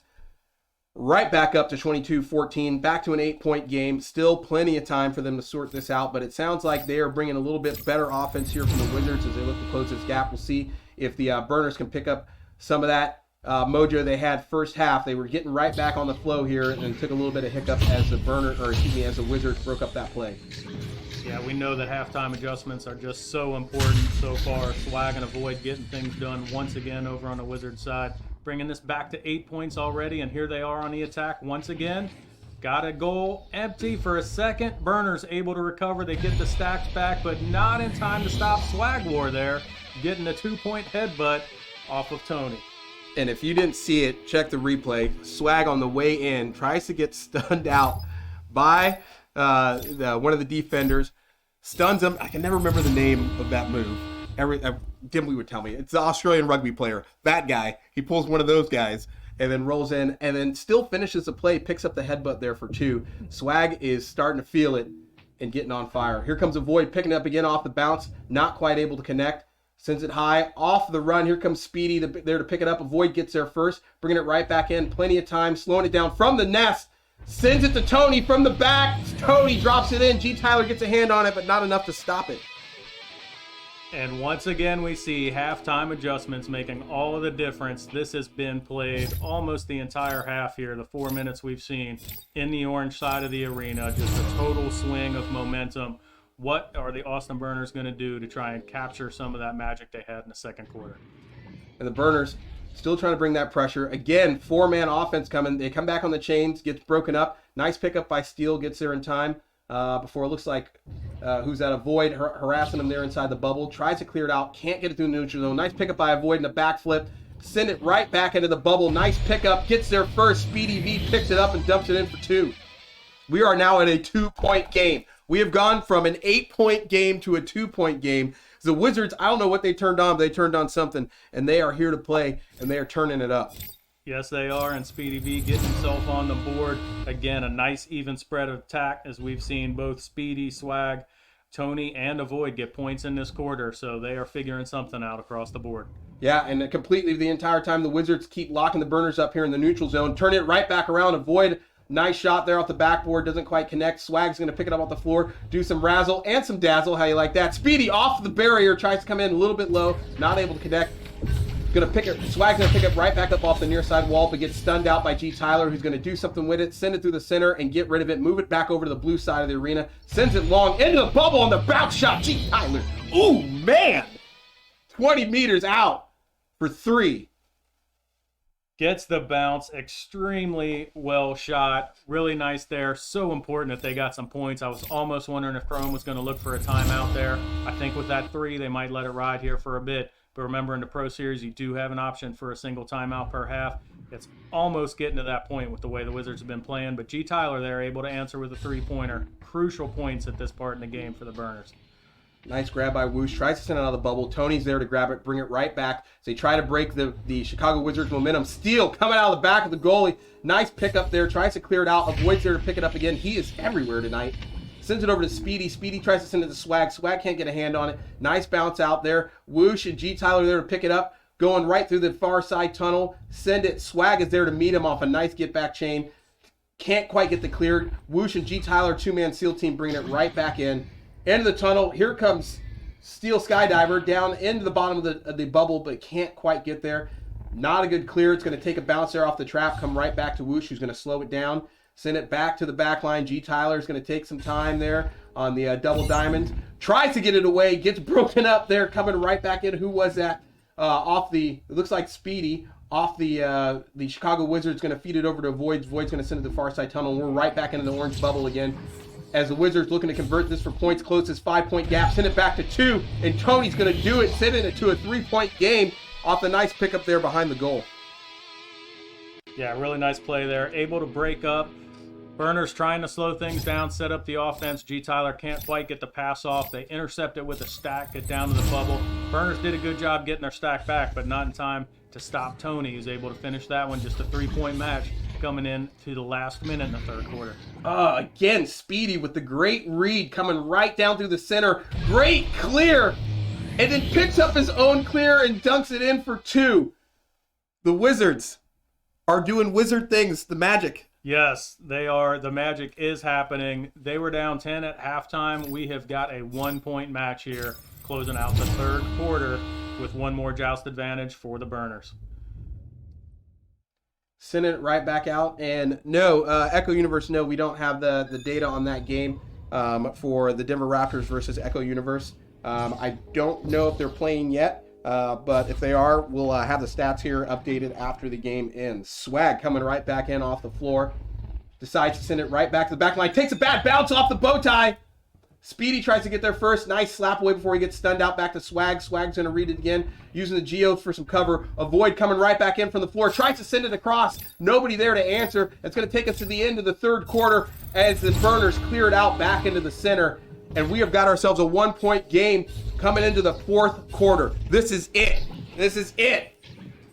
This is why we're here. This is why everybody tuned in, Nails. We're going into the fourth quarter of the first pro match, and we've got a 1-point game. Are you kidding me? This is all the excitement. Now I know why Dimwee gets so tired. Dimwee, I have your sign here with the stay under 6. I have not listened to that. I'm sorry. I will try to do better. But you're going to be back in the seat, so I'm going to go to like 11 and then just figure it out, and whatever happens, happens.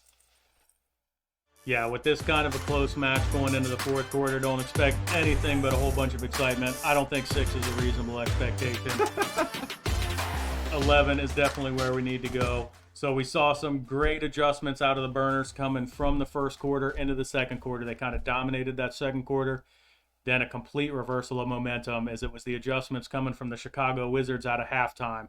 Just dominated that third quarter. They are all the way back in this thing. 1-point match. Cannot wait to see what happens here in the fourth quarter. Yeah, I'm waiting for the Burners here to make some adjustments. What I am seeing there, so it wasn't until that third quarter that the Wizards really did start to spread out their scoring. We got 2 goals from Tony, 2 goals from Swag, 2 goals from Speedy, 1 from Avoid. And over in the Burners, start off, Chrome, Whoosh, G. Tyler doing some real good work, still picking up a lot of those assists as well, but only 2 goals coming from them, 1 from Chrome, 1 from G. Tyler there in the third quarter. So they have got to make some adjustments here and get back to scoring across the entire team and making the entire team lethal. And coming right out of the neutral joust in the fourth quarter, they are doing it as they start bringing the pressure already to the blue side. Can't quite get there. Swag's going to leech off, grab the disc, send it right through the far tunnel. And we are back. Here come the Wizards again. 2 in the bubble by themselves. And Avoid's going to dump it in for 2 before the Burners, a chain, can get back in time. And we've seen great chains from the Burners on the defense the entire time. And the Wizards have figured out their chains to get down there in time and give themselves enough time to get the disc into the goal without being harassed by the defense. Yeah, they're doing a really, really nice job of that. Like you said, the Burners chain is right there, but just a second too late too often, and Avoid is really punishing them in those instances, all for the last 3 quarters at this point. And Swag again with the dunking in for another 2 as the Burners try to come back, and we have a complete swing for the first time in the match. We have got the Wizards leading by 3 points, running into 7 minutes left here in the fourth quarter, as the Burners are just getting locked up at the neutral zone and can't quite get through there. Here come the Wizards again, meeting them at the neutral zone and bottling them up and turning it right back around, catching them in transition and sending it right back into their bubble. Again, not quite able to get over the blue side. Speedy's going to pick it up, send it to the far tunnel. Here comes two-man chain again. Swag and Tony on the hunt, looking for the goal. 3v2 inside the bubble as Swag takes his time, sends it down to the floor to Tony. Tony tries to get it in. Steele's there to break it up, sends it out, but Void's there to grab it, bring it right back in for the long shot outside the bubble for 3. Oh, what a play. Avoid able to intercept that. Steele doing Steele things, makes the great save, but just can't get the clear past Avoid, and Avoid makes them pay. Now stretching it out to a 6-point lead. We've still got 6 minutes to play. Burners' passes have just been a bit errant. They haven't been able to get into their offensive set for quite a while now. They're going to have to get something figured out here quickly. Yeah, and the right the Burners earned early to bring a 4-man offense is not paying off for them right now, as you see the Wizards come right back. Avoid, again, doing some magic just inside the bubble for another 2 points, beating the defense back before they can start meeting them there inside the bubble. And right now for the Burners, they've got some choices to make. Am I going to be in a 3-man offense and leave somebody back, or am I going to bring 4, try to bring the pressure and put some points on the board? But right now they're having a real tough time getting the disc over to the blue side and staying inside the blue bubble. And they keep getting broken up by the Wizards defense.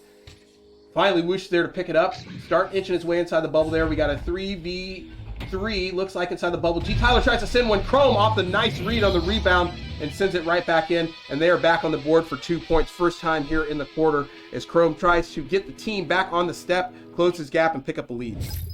That's right. G. Tyler dinging that 3-pointer there. They would have liked the extra point, but good on Chrome for being in the right place at the right time, able to pick that one up and make them pay on a 2-pointer off of the rebound. Still a 6-point game here. Void trying to send it out. Bad bounce coming right back in. Woosh is there to pick it up. Sends it long. Tries to connect with the 3. A little bit high. Not there to pick it up. Here comes G. Tyler trying to get a hand on it. Gets it back to Steele. Steele's taking his time trying to work it right back in. Little bit of razzle-dazzle there. Gets stunned by, looks like Swag is able to read that. There's not a lot of latency here in the system. They're low ping. They're able to read all those moves and able to pick them up. Coming right back out. Chrome sends it right through the near side tunnel. Here comes the 2-man chains. G. Tyler and Woosh trying to do some good work. Again, gets bottled up by a 3-man defense. And they're right back to the races there with the Wizards bringing it inside to the bubble. So here comes Swag from the near pillar. Gets bottled up by a 2-man defense. They're able to clear it right back out, but Tony's there to pick it back up and send it right back in. Nice grab by Woosh. They're going to read it again. Try to get it to the far side tunnel. Good clear. Find some breathing room. You'll see if the Chains can get there first. Here comes Swag trying to pick it up inside the bubble. It's like Steele is there to meet him, but not able to get the disc, but he's there able to pick up the errant disc there off of Chrome's stun. He's going to pass it off to G. Tyler, coming in. Down to Chrome. Chrome's going to send it across to Woosh. Woosh coming in hot for 2 points inside the bubble. Really nice goal there. We saw G. Tyler pick that one up, able to find Chrome, and then Chrome catches a slashing Woosh right in front of the goal. Got this back down to 4 points. Really nice set there. 3.5 minutes here left in the fourth quarter. This is for the game as Avoid comes out quarterbacking, gets met by Woosh. Woosh not able to stop the quarterback play, but does bottle up Avoid for a little bit.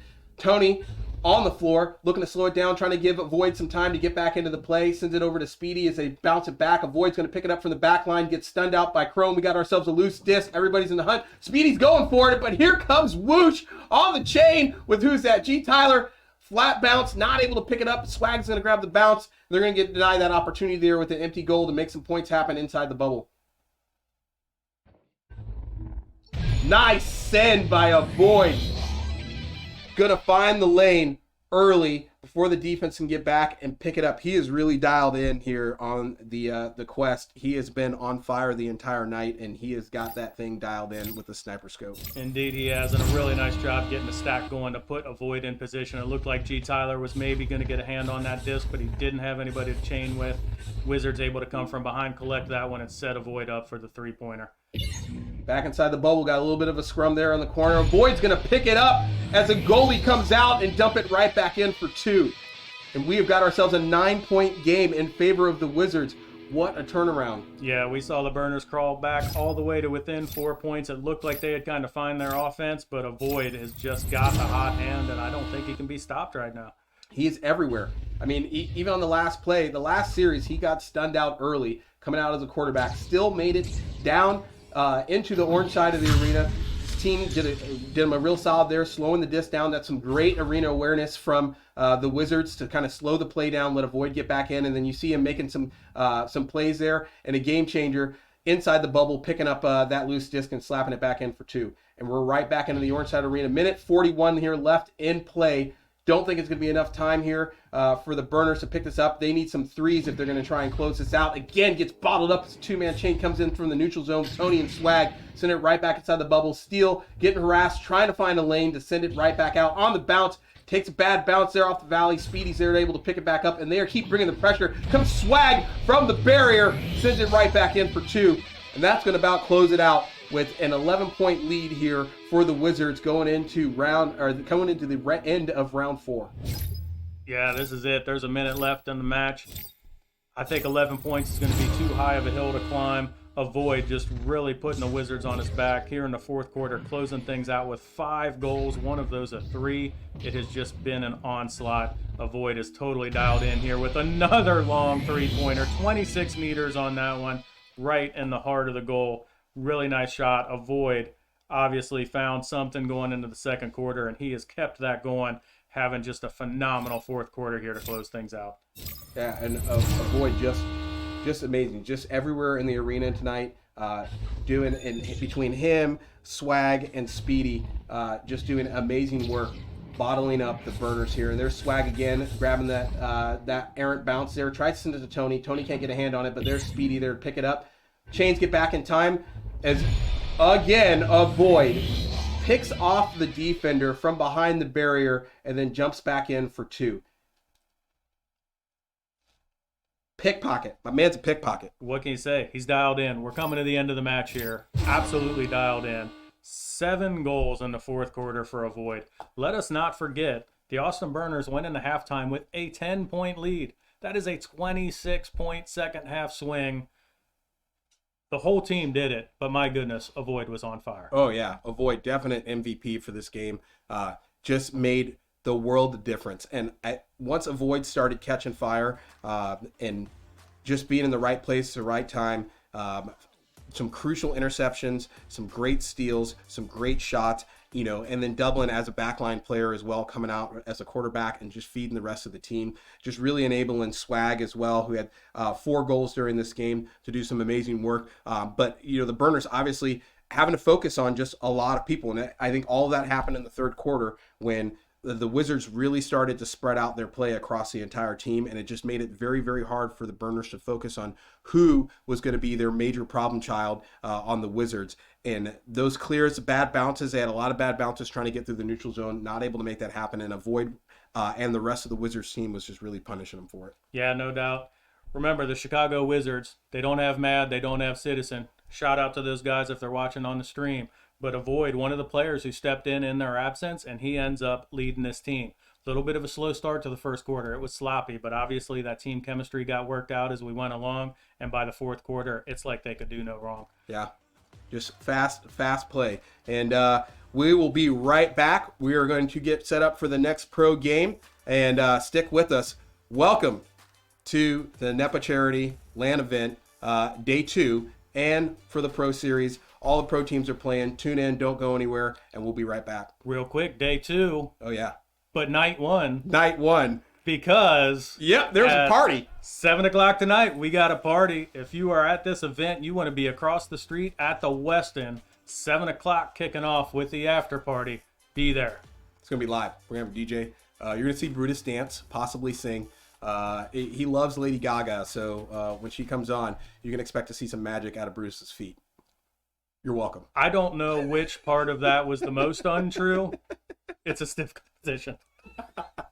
We'll see you guys in a little bit.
Check, check, check. Mic check, mic check. Okay, he's got us both. I'm going to hang up here. Let me, When do you want to go live? Call it 30 seconds? 35 seconds, yeah.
Welcome, everybody. I am here with none other than Be Love. Be Love, welcome. Super awesome to have you here at the NEPA Charity Cup. Thank you. Seen this container. Everybody's drooling over it. Tell me what you brought to the event here. Well, I work for this company, Sub Nation, and we have a partnership with a sneaker artist named King of Sneakers, and they made this custom pair of sneakers for the auction to raise money for the Special Olympics. And this is an Echo Arena custom size 15s large in a glass plexi box, all Echo Arena here. So we got Geo, we got the NEPA logo, we got the Sub Nation logo, we got the King Sneakers logo, and dude, I hope these go for a lot, man. I'll tell you what, super, super cool. I'm gonna bring it closer to the camera so we can give them a view. Be Love, you are helping us put charity into the Charity Cup. This is awesome. Bringing that to the event, donating that to a greater cause. Cannot thank you enough, man. That is super, super cool. Thank you, dude, and this is such a great event, man. Awesome. Thank you. Thank NEPA, Jimmy, Timber, Arthur Dennis, the whole crew, man. Thank you guys for having us, man. All right. Thanks, man. Bye, y'all. Awesome.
And welcome back to the NEPA Charity Cup. Sir Dimwee, it's so good to hang out again. Dude, it's so cool. It's been such a break And since actually, Pro Series. Here we are, my friend. person? In person. Let's go. Look at this. We can actually touch. That's right. Unbelievable. What an incredible time it has been so far this weekend. And we're not done just yet. We have at least one more to get to here right now. Echo Club Kansas City versus, you're not going to believe this, Solo Team Alpha. All right, so for some of y'all might not be aware of what that means. Solo Team Alpha is a team that these players bought player tickets, showed up having no idea who they were going to play with. They did not form their own team. They have not been scrimming. They have not been practicing. They just showed up to play, and somehow they made it 4-0 in the wild card bracket to get here to face off against Echo Club Kansas City, a legitimate pro team. That has got to be some. That's basically a Cinderella story. That's the dream. That is the Cinderella story. I mean, You are going to get to play the Western Conference champions from Pro Series 1 at an event where you showed up and you had no idea who you were going to be playing with, and you go 4-0. You got to be kidding me. Unbelievable. Unbelievable. What a great story. Cannot wait to see what they do. They're going to get to see literally the second best team from Pro Series 1. Cannot wait to see how this plays out. Yeah, and that's they're made up of Jazz Dash, One Vibe, Ulu, Hyena Dragon, and Tiny Texan. Some recognizable names. But again, they were not on a team together prior to this. They did not practice. They did not even know they were going to be on a team together. They were just placed on a team together after they got here. And the fact they were able to go this far and now get to face off against KFC, Sweet Tooth Alexander, and Paranim. By the way, I finally got to meet Paranim. You know, earlier on today, I saw the ring ceremony, and I was like, Paranim and Zeus are here. I've met so many people. I didn't even know. There are so many people here, guys. I'm going to keep it under a 6. Stay at a 6. We talked about this. There's a sign that goes along literally with it. Literally a sign, guys. Staying at a 6. This is not a joke. Literally, Timber came in and wrote this himself. Not actually, I wrote it. But, I love the lore of saying Timber came in and was like, sir, we're going to have your voice for finals. It's good advice. It's good advice. It's great advice. Yeah. But let's be honest, we have trouble following directions. It's so I hard. mean, you know, especially there's a theme here. When they play the way they do, when they pull off some of the stuff the way they do. I saw I'm doing it again. I ran into JDG and I was like, bro, you owe me money. And he was like, why do I owe you money? Because you pulled off such a ridiculous goal. You made me yell. And I can't be yelling right now. I can afford that. Yeah. I need to make it the whole weekend. I need to make it the finals. And he was like, I was like, it's not funny. Wait, why am I laughing? You just told me it wasn't funny. It's not funny. I did it again. It's impossible. It's like I stole this gag once from this comedian Bruce, and it's the uncle that laughs without smiling. I've never been able to pull it off without smiling, but it's really simple. But that's what it is. It's the uncle who laughs without smiling. You gotta look it up. Bruce, the uncle who laughs without smiling. It's a great gag, wonderful bit. I've never been able to do it myself. But man, talk about doing it yourself. So Team Alpha. You talked about how many people are here. How cool is that? Not only meeting players, but families. I got to talk to Tiny Texan's father earlier. As nice as can be, as excited to be here as any of the players. Yeah. And now he gets to see Tiny Texan play against Echo Club Kansas City. Like, how cool is that? That is so cool. Also, KFC's mom is here as well. I've run into her a few times. She helped me find Paranam, actually. She helped me because I was like, where's Paranam? I got to meet Paranam. It was after one of the casts. I was like, I only have 5 minutes. I got to find Paranam. And KFC's mom was right there. She was like, oh, I know where she's at. And she walked me right over to her. So thank you, KFC's mom, for introducing me to Paranam. That was so cool. And now I get to see KFC. Now she gets to see KFC play with Paranam against this team. And, it's awesome. The parents thing, this is one of those things way back last, June, July, that first Redshift LAN. That one right there was... the thing that didn't expect I should have was the parents. And it completely changed my perspective on so much. But with that being said, we're going to get into this game here. They have readied up. We're going to get started between Echo Club, Kansas City, and Solo Team Alpha. As we get underway here, they are away. Teams are away. And it's first touch to Echo Club, Kansas City. Although it gets immediately turned over. No way. No way is this going to happen. Solo Team, it's going to be turned over. KFC with the pickup in the clear. So close to having that first goal. Boy, Solo Team Alpha able to get that one. Now Paranam's collecting a disc. Looking to set up the offense on the Echo Club Kansas City. We are underway. Loving the action. Look at that. 1-5. Gets that one picked off. Sent out. That bounce is favorable, though. Gets by everybody there. Far side. Who's going to get it collected? Paranam with the pickup. Double stun on the far side. Sweet Tooth coming out. What a play there by Jazz. Jazz setting it near the goal, but not quite in. Going wide. Sweet Tooth gets there. Stunned out. Look at the work they're putting in. Hyena Dragon almost getting that one away. But then we'll be cleared back to the back line there. But Tiny Texan on the back line. Oh, wow. Paranam coming with speed and force. Tiny Texan still getting this one off to 1-5. 1-5. Bring it in on the bubble. Hits the cut. Jazz looking for another one. Not going to happen. Out of the bubble again. Hyena Dragon on the far side. Picking it off. Sending it back up to the nest there. Picked off by 1-5 behind the goal. It's a little bit too high. Collected here by Tiny Texan. Oh, one more setup. Not quite. Hyena Dragon out with it. Bring it in, but pocket pick by Paranam, who turns it around. The Cinderella story.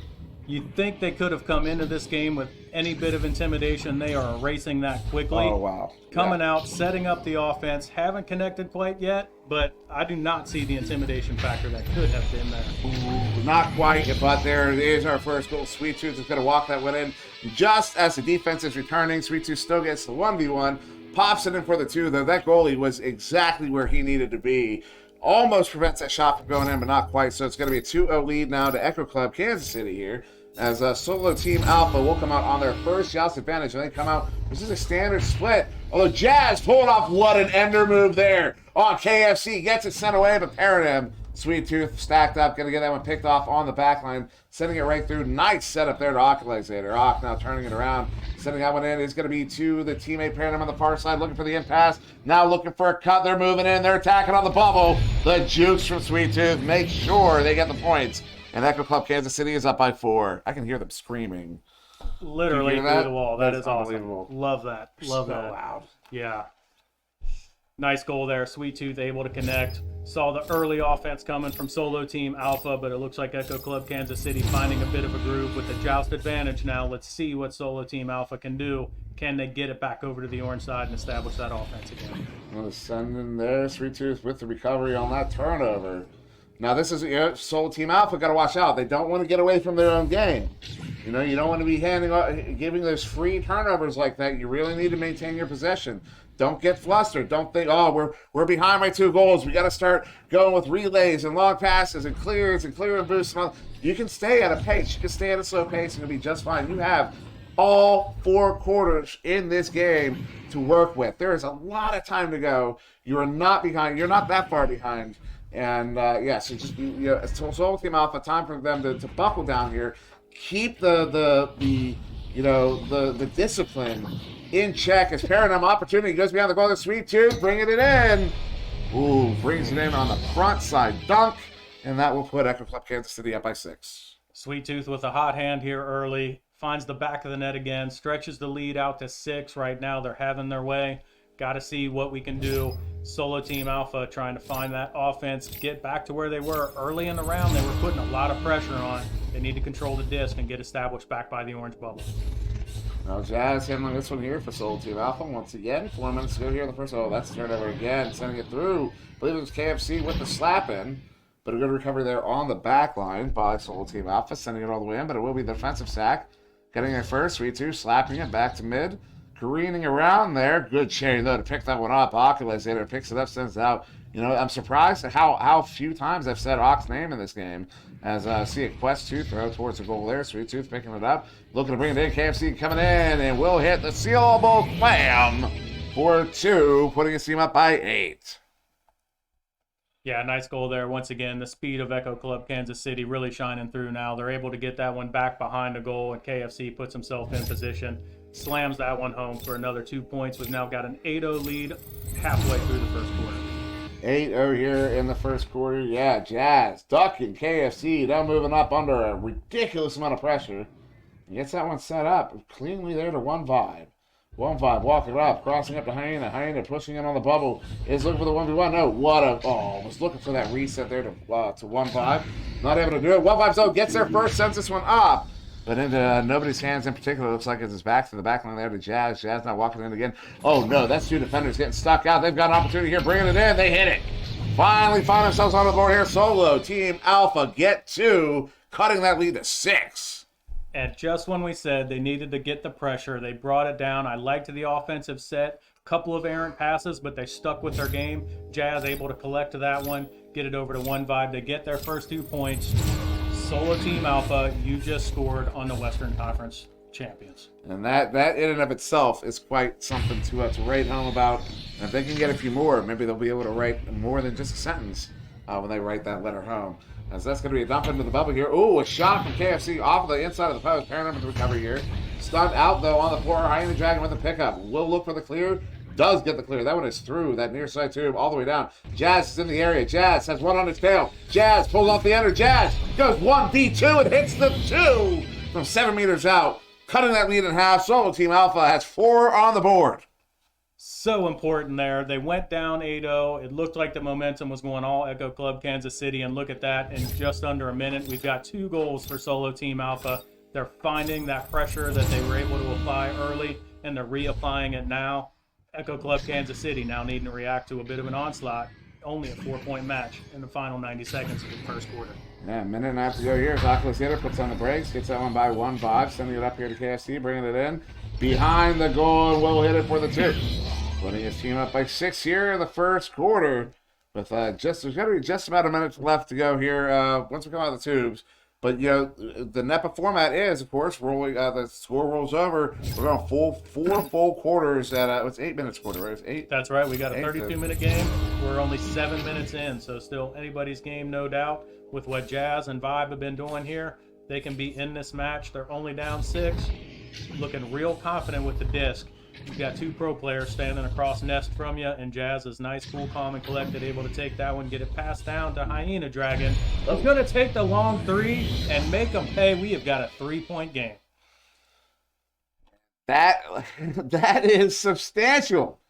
That if they're not going absolutely insane out there right now for Solo Team Alpha, the fact that they are coming back within 3 here against Echo Club Kansas City, against the conference champions, Echo Club Kansas City, That is quite the story. If they get a victory, well, you know what? I don't want to jinx it.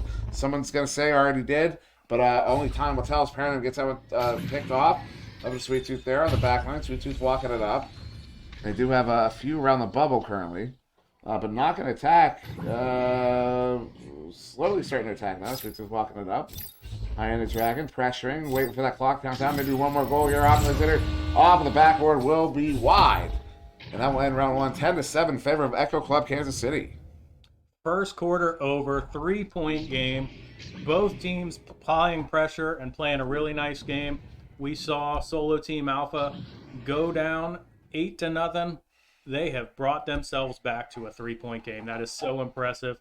Love to see what they're talking about here in the first quarter. Love that we can go to the live cams and actually see what these teams are doing. Just a super, super cool format as we get to see this first matchup of a wild card team against a pro. Yeah, and I still kind of can't get over the fact they're within 3 here against this team, against this Echo Club Kansas City team. Absolutely unbelievable performance here from Solo Team Alpha. And once again, we have to stress this team. So the Solo Team Alpha was not a team prior to this. They might have known each other a little bit, particularly Tiny Texan, Honey the Dragon, and Jazz there. They might have played it some a little bit, but they have not been a team prior to this weekend. They got put together for this event. And not only are they playing against Echo Club Kansas City, a pro team, a verifiable pro team, but they are putting up quite the fight. They're within 1 goal right now, which is absolutely unbelievable. I mean, that is so impressive from this team. I don't even know what to say, really. Yeah, and they have done that. They came out, they were not intimidated. They applied the early pressure, but they couldn't put points on the board. Found themselves down 8-0, unfazed. They kept their heads in the game, fought their way back, and we are starting the second quarter with a 3-point match. Unbelievable. Ooh, that's going to be first touch here to Echo Club Kansas City, collected by Paradigm. Paradigm sending this one up and lands Sweet Tooth. Sweet Tooth bringing it in, hits it for the 2. And just like that, 10 seconds in, Echo Club Kansas City is still tripping over that one. Echo Club Kansas City is up by 5. Up by 5, a quick goal there, but now a joust advantage coming back to Solo Team Alpha. We saw them able to collect themselves in the first quarter and reset their offense after they went down. They gave up the early goal here in the second quarter. Let's see what they can do with this first joust advantage. So far, we're doing a nice job working the disc up the arena. Yeah, that was looking really good until that final pass there, a little bit off the mark, not able to play. It was the intended receiver, I believe it was Tiny Texan. So Sweet Tooth will get this one picked up here in his defensive zone. Sending it up to mid here. Alkalizator has it, excuse me. As Locke sends it, walks this one through. No, that's a pass up here to Sweet Tooth. Sweet Tooth looking at a 1v1 right now. Bringing it in. Oh, what a denial. Jazz with the Jazz hands. Unbelievable stop. Sends that one away. What a great defensive effort there. That is how you play goalie. Able to deny one of the best players in the world right now. What a great stop. KFC, though, going to reset things, get the offense set back up as he and Oculazator work things up the right-hand side. Now big send in there, Sweet Tooth. Oh, that shot going wide. Loose here on the floor will be collected by Oculazator. Ock backing it out. Looking for some in-pass. Ock sends it near side to KFC. KFC pulling it back. Does get this one up, Sweet Tooth. Sweet Tooth now looking for the cut. Docks one. Actually, send that one back to KFC. Excuse me, it's KFC. It looks to me that they're trying to pull the defense out, and the defense is not biting right now. As Oculazator will ock his way to the goal, and Sweet Tooth will plant it for the 2, giving Echo Club Kansas City a 7-point lead. And Kansas City there, you're right, trying to pull the defense out. Good on Solo Team Alpha, staying disciplined, staying back. But when you've got players like Oculazator and KFC sitting outside the bubble, they're eventually going to find a seam. That's exactly what happened there. A Sweet Tooth gets another 2 points on the board, stretches this lead to 7. So Jazz, hits his teammate in the head. Hiding the Dragon, good recovery, slaps that one through. Down and in. Thank you, sir. That one's going to be up to the ceiling, Sweet Tooth. Handling this one, so it's another turnover. Sweet Tooth sending one through that far side, too. They have a chain to chase it down. They will be getting there first. That disc is open, uncontested. Oculazator with a slap. What a placement there. Hits the bottom. Quarter pocket, likely dinged on the way in. And that's now a 9-point lead here to Echo Club Kansas City. If I'm in a private arena by myself, I missed that shot 9 times out of 10. He just slapped it in and made it look like nothing, right in the heart of the goal. Really nice finish there by Ock. Yeah, I mean, it looked absolutely like nothing. And that's what that's what the pro players are all capable of doing. They make something difficult look simple and easy. They make it look like, oh yeah, I can do that too. Until you get in there. And then I can't. Yeah, and then I can't either. So, KFC with another one. Hits that one. It's a nice dunk there, excuse me. Putting his team up by 11 points here as we're approaching the halfway mark of the second quarter, which means we're 1/16 of the way. We're 1/16 away from halftime, I think. Tune in to NEPA TV to get all of your math questions answered. We will make up any statistic necessary to keep this flow going. 80% of statistics are made up on the spot. You don't say. Yeah. Yeah. So that's a fact. Yeah. How about that? So now we see Solo Team Alpha down by 11 points. They went down 8 in the first quarter, and they were able to respond by kind of catching their breath, setting up their offense, and applying pressure over towards the orange bubble. Let's see if they can do that again. They don't want this run to keep going. So far, Echo Club Kansas City, 8 points to 0 here in the second quarter. Oh, and someone looking for some steals there gets shut down, and another shot going to be off the post. As 1-5 picks that one up, looking for the send out, though it's off of the bow tie there. Now collected by 3-2, so back in the possession of Echo Club Kansas City. As KFC on the near side, walking this one up, edge of the bubble, bringing it in. Floats it slowly there to Sweet Tooth, who will, once again, we see a sealable slam to plant that one, putting her team up by 13 points. That's 3 goals for Sweet Tooth this quarter. He is putting himself in position to get those. It is a very crowded bubble right now, and somehow he is able to find the disc and plant it in. Really nice offensive play now. Echo Club Kansas City finding that groove. Let's see what Jazz can do coming out with the joust advantage. They've got to get something going here on offense. That was a big opportunity there for Echo Club Kansas City, but it does get turned around. Sending there from Solo Team Alpha. Will this time get turned around. Sweet Tooth with it in his own bubble. Sweet Tooth now setting this one up. Oculazator, far side. Has one in the bubble there covered. Has one near side. Was not able to get the pass off. Jazz sending that one up. But quite high and out of the bubble once again, where it's down into the hands of Tiny Texan. Is immediately, nice ender there from Tiny Texan. Still gets that pass off to 1-5 on the back line, pulling KFC out. It's 1-5, sending that one in. Does hit high in the Dragon, looking to bring it in. Sweet Tooth once again shuts the door on it, but gives it right back to the blue team. Tiny Texan, another stop there. That is Sweet Tooth doing all the heavy lifting right now in goal. I think we had 6 players in the bubble there. Highly trafficked area. Looked like maybe that was going to be Team Alpha's first goal of the quarter, but KFC there able to make that interception, get things cleared out. So nice defensive play to hold off that attack. So 2 minutes left to go in the half as Tiny Texan sends that one in. Flat bounce off the back wall, flat-ish. As Oculazator gets it picked up. Trying to send it to that chain over there. Chain's going to have to track it down, but that's one of the strengths of the of running the stack is you can track down passes if they're not totally accurate. As Oculazator bringing that one in, front side pocket. That was, I don't know if it was taunty or steezy. I think it was more strategic in the moment, waiting for a more high percentage lane to open up for him. That one did, and he sets it in once again like it's nothing. Yeah, making the difficult look easy. Really, really nice play there by Oculazator. I think you're right. It was a crowded shooting lane. He gave it an extra second, waited until we had the window. But at the end of all that, you got to be able to find the pocket, and that's what a player like Oculazator can do. Yeah, and he did it beautifully there. They're up by 15 now as we're looking at one more minute here in the first half, in the second quarter. As KFC gets another turnover, KFC over to Oculazator bringing it in. No, that chain gets there and knocks it out of his hand with the headbutt. The KFC gets it back now, sending out one, clearing it out. Will be pairing up with the pickup. Sorry, that was not a clear, that was a reset. As pairing up, turning it right back around, giving it up into the offensive zone. Loose here in the bubble. Shot on goal. Oculazator will hit it for the 2, putting his team up 24-7. That's a 17-point lead. And after a quiet first quarter, Oculazator has woken up. That's his 3rd goal of the quarter. He and Sweet Tooth have certainly found a groove. Echo Club Kansas City firing on all cylinders right now. We're under 30 seconds now in the first half. Like to see Team Alpha here get some kind of momentum going in the halftime. And just like that, KFC breaks up the joust and makes them pay with another 2. They are on fire. I can hear them screaming from the lobby outside. These guys are having fun and playing a great, great match right now. And yeah, we're gonna have maybe a second and a half once we come out the twos here. Looks like actually about 2 seconds. So they're just getting it away from their bubble, respectfully so. Just to make sure there's not one more before the half. But with that 26-7 in favor of Echo Club Kansas City in the first half of the second quarter, that is a substantial victory there, or not a victory, excuse me, that's a substantial lead going into the second half. It is a substantial lead. It is not unsurmountable, though.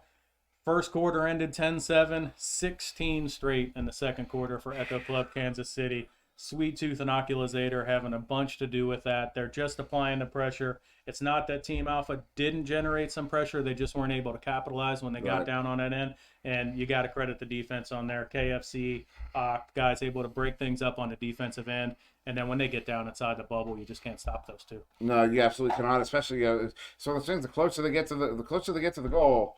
Well, I was about to do the John Matt thing. Of course, the closer they get to the goal, the more likely they are to score. But that is just a fact of life. So yeah. Nothing insightful there at all. But it's. But I think I get where you were going with that, because we saw Jazz make some amazing plays, and Team Alpha's actually doing a good job of kind of crowding the bubble. They're getting players in front of the goal. Yeah. It's just that players like Ock and Sweet can find that pocket when they need to. You can't cover the whole goal. No, so they are just that good that they were able to find that in the second quarter. But again, we saw Solo Team Alpha go down 8-0 early, and they were able to come back and make it a 3-point game. So we're here. We're at halftime. Still plenty of time to go. They just need to find the offense that was working. They can't sit back on defense in the bubble because they're going to pay for that if they do. Indeed, as looks like we are going to have the full 5-minute intermission here between the first and second halves. As I was investigating the timer we saw there. Excuse me. So yeah, we should be we should have a few minutes here to just talk about what went down there. And hello everybody. Hello. I will take that moment. I got to show this off because I got this a while ago, and this is absolutely one of the most comfortable hoodies I have ever worn in my life. If I could find how exactly get it straight here. No one's telling me to do this, by the way. I literally just love this hoodie. It's the most color I wear. You see right now, I'm dressed up. I'm in black. I'm literally in black. Like, this is how I don't wear colors. Except this guy right here. Also, have you seen this? No. Have you seen this? No. Feel that.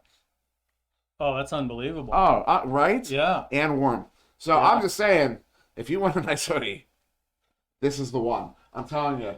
You know I love my hoodies. I absolutely love wearing my hoodies, and that is absolutely one of my favorite ones. Is we've got this extended intermission, and what a weekend it's been. Solo Team Alpha, the Cinderella story, getting up into this bracket here. 1,000,001 people here. That's not an official number, but it's 1 million people. Yeah. We're definitely in that neighborhood. We're in the neighborhood of 1 billion.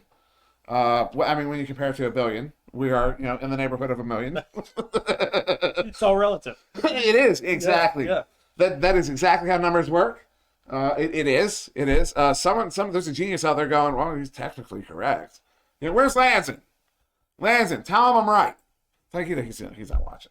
Pyro's out here on the Twitch. Blue's his favorite color. He needs that sweatshirt. Blue. Da-ba-dee-da.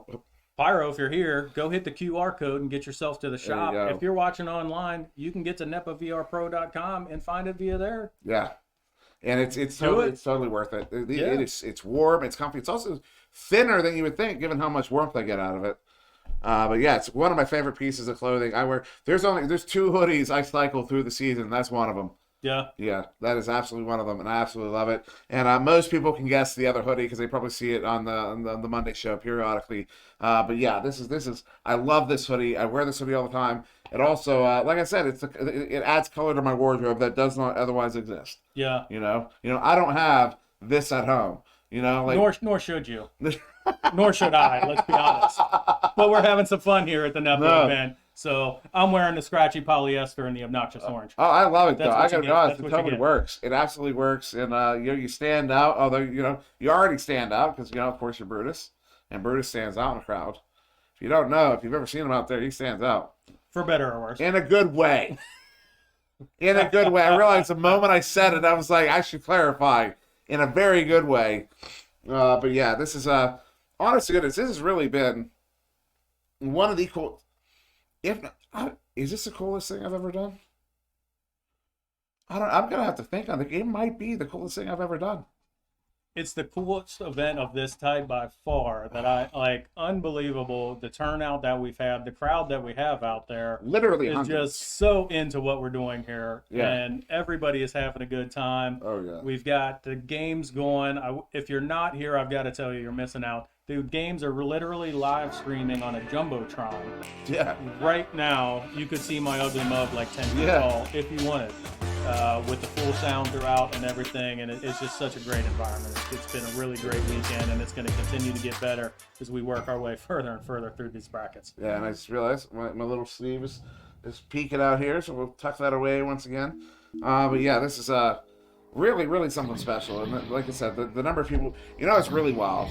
Because I found myself a few times kind of sneaking around using this back hallway here. Yeah. Because when I walk out there, every 10 feet, and I love it, and I'm not complaining at all. I absolutely love it. But there are just so many people here. You walk 10 feet, there's someone new to say hey to. You walk 10 feet, oh, I haven't seen you yet. You walk 10 feet, oh, hey, man. It's just constant, and I love it. But there's so many people here, and, so every once in a while, you just need to get from point A to point B, So, kind of use the back hallway a little bit to get by. But it's really, I mean, literally, we will, not officially, but literally hundreds of people. That is a matter of fact, literally hundreds of people here experiencing this with us and having a good time, and going to continue to have a good time because we're going all the way through tomorrow, I'm pretty sure. Yeah, we sure are. We are not going to crown a champion until 5 p.m. tomorrow, so we've got a whole lot of awesome matches coming the way of NEPA TV and to be viewed live if you're here at the event.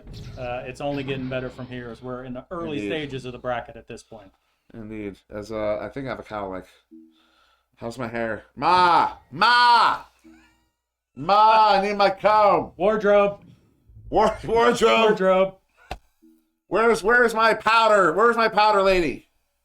My forehead shiny. Look at me. Clearly, we don't have wardrobe help.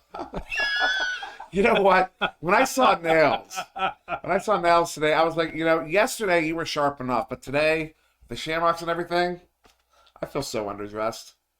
You guys, they're all snazzy here. I'm not very snazzy. I'm not a very snazzy guy. I need to get a like a suit guy. Well, I mean, let's be honest. You could put that NEPA sweatshirt on and put us all to shame. It is a nice sweatshirt. Yeah, we're just a little bit too worked up for that. You don't need any extra warmth. We're having too much fun already.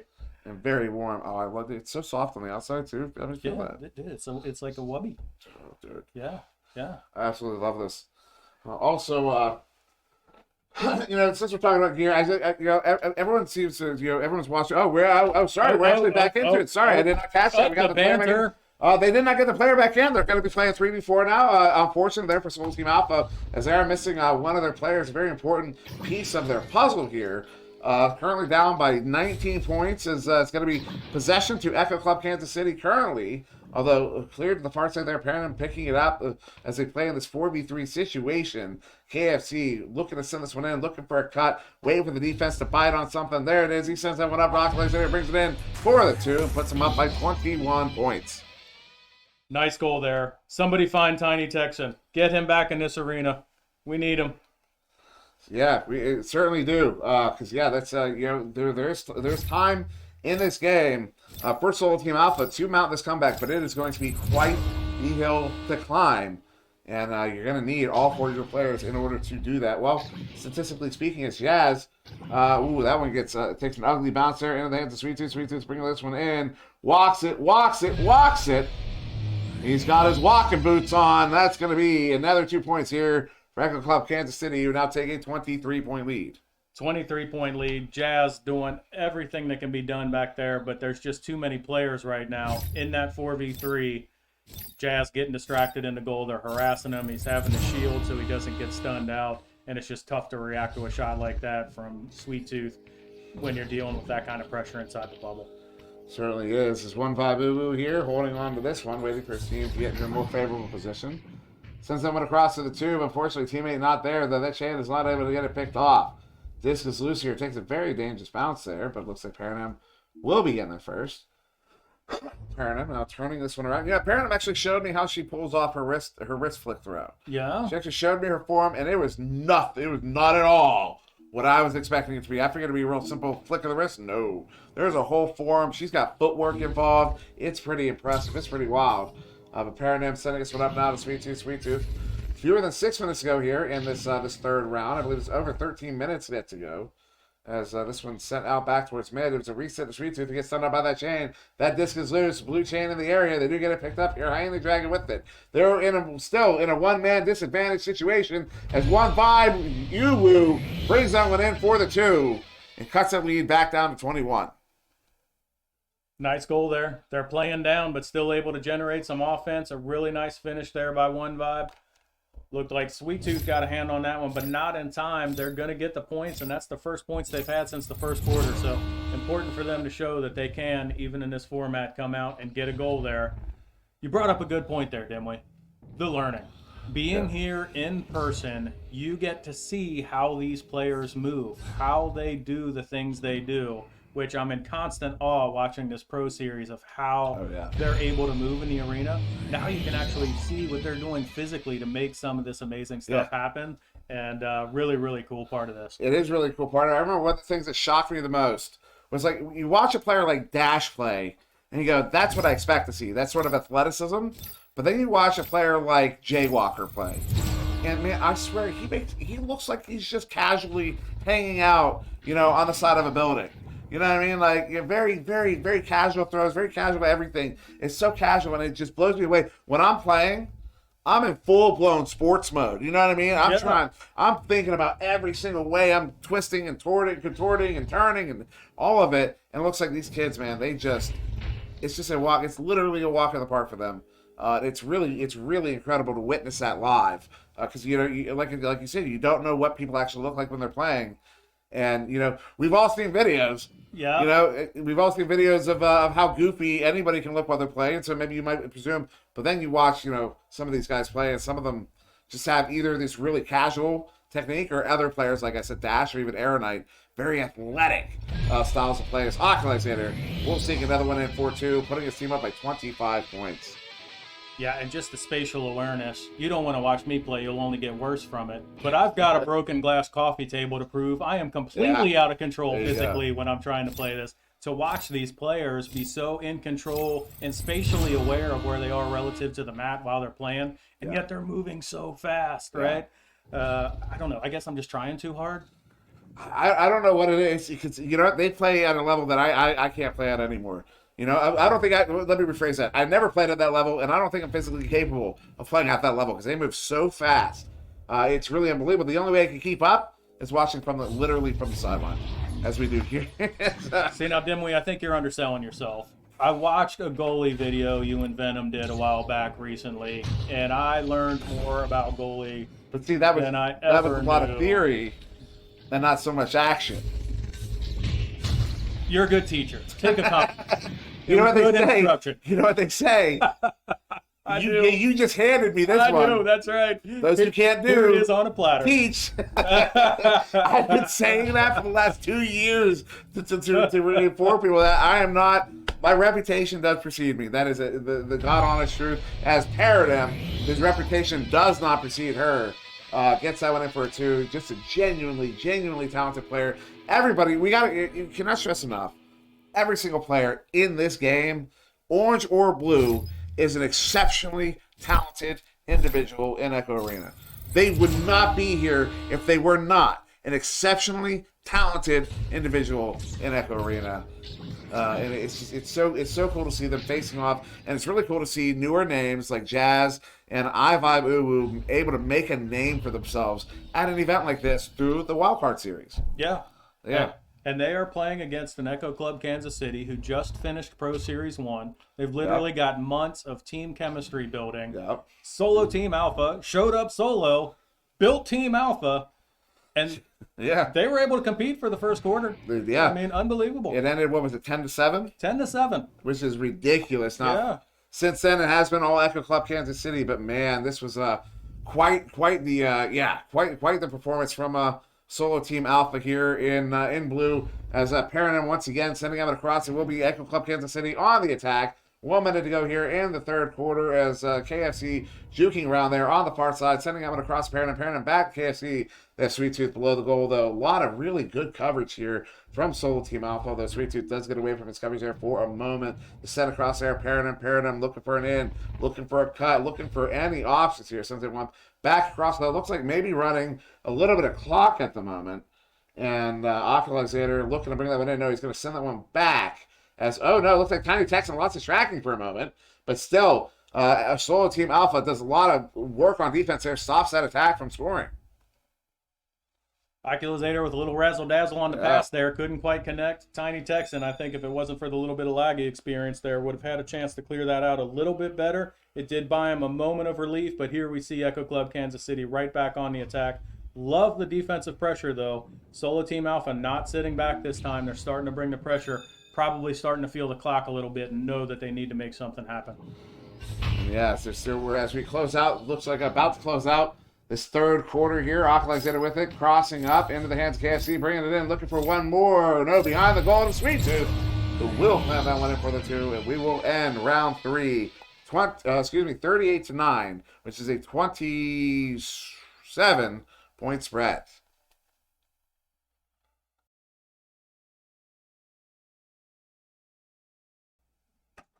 So, yeah, with that, there you go. After 3, 38-9, and, again, we talked about the first quarter, how it was so close, and then, of course, Echo Club Kansas City got their footing, and they really came back here, and that just kind of shows how genuinely skilled these pro teams are.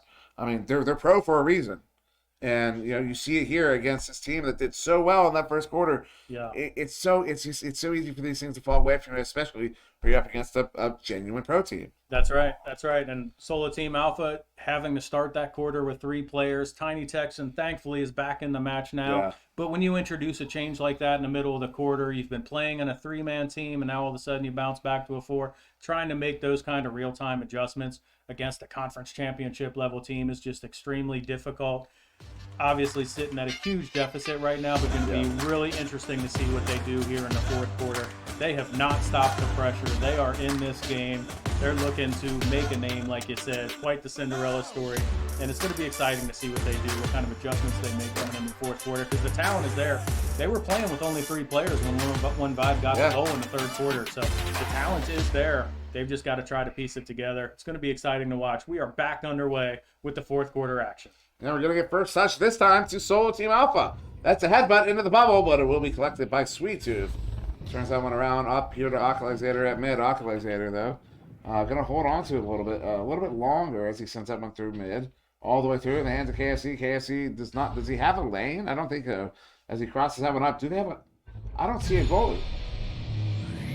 What?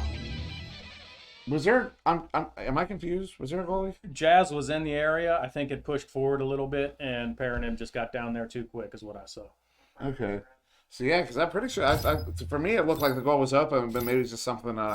Some information we weren't privy to possibly. As 31 point lead. Oh no, that chain. Look at that. Alexander sending him in off the floor. There, the buddy chain gets there. Perrin. Oh, goes. So Perrin just went for a wrist flick on a C-bound the Quest 2. Perrin, that's not going to work here. That's what that was. That's why you saw I'll go wild like that. She absolutely went for that wrist flick, which respect. Those habits are hard to break, and I would not expect her to break them. As Tiny Texan picks it up, sends out on a wise reset there to Jazz. Jazz ducking one, sending it in, trying to get it. Tiny Texan a little bit off the mark, now down to the floor. KFC is able to get, Alexander is able to get there first. KFC was right nearby. As Ock jukes a little bit, gets some space, and KFC clears it as it looks like Perrin with that boost, but the blue chain in the area first. Who will actually wrest control of the disc? Looks like Orange here on offense is pushing up. Perrin looking to get a 1v1, bringing it in, hits it. Beautiful goal there from Perrin, putting her team up to 42 points. Here, that's a lead of 33. Math in public, nailed it. Lead of 33, really nice goal there. To be clear on the wrist flick, we are laughing with Perrin. All of these players came into the tournament making jokes, knowing that Quest 2 was going to be a thing for CV1 players. And you're right, you play thousands of games. using a certain setup, and now all of a sudden for a weekend you've got to switch to another setup. Things just don't work the same. So good on her. Followed that up with a really nice goal there. She absolutely did. Yeah. And that's one of those things. It can be really hard to make that adjustment. You know, back in it was VRML season 1. I had to literally the moment before one of our games. You can ask Venom about this. I had to swap from the CV1 to the Rift S. My controller stopped working. They were just dead. They were done.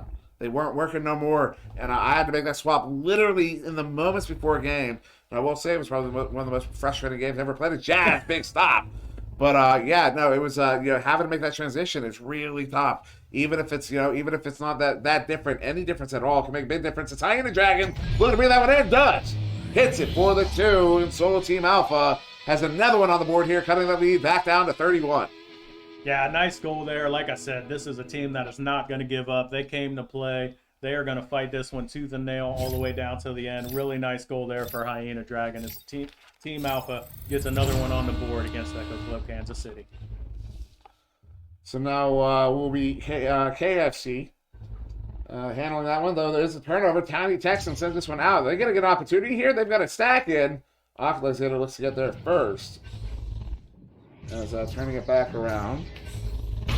Looks like actually a bit of a strong for it here. KFC gets there, flings it through. Nice scoop there to get that one all the way down.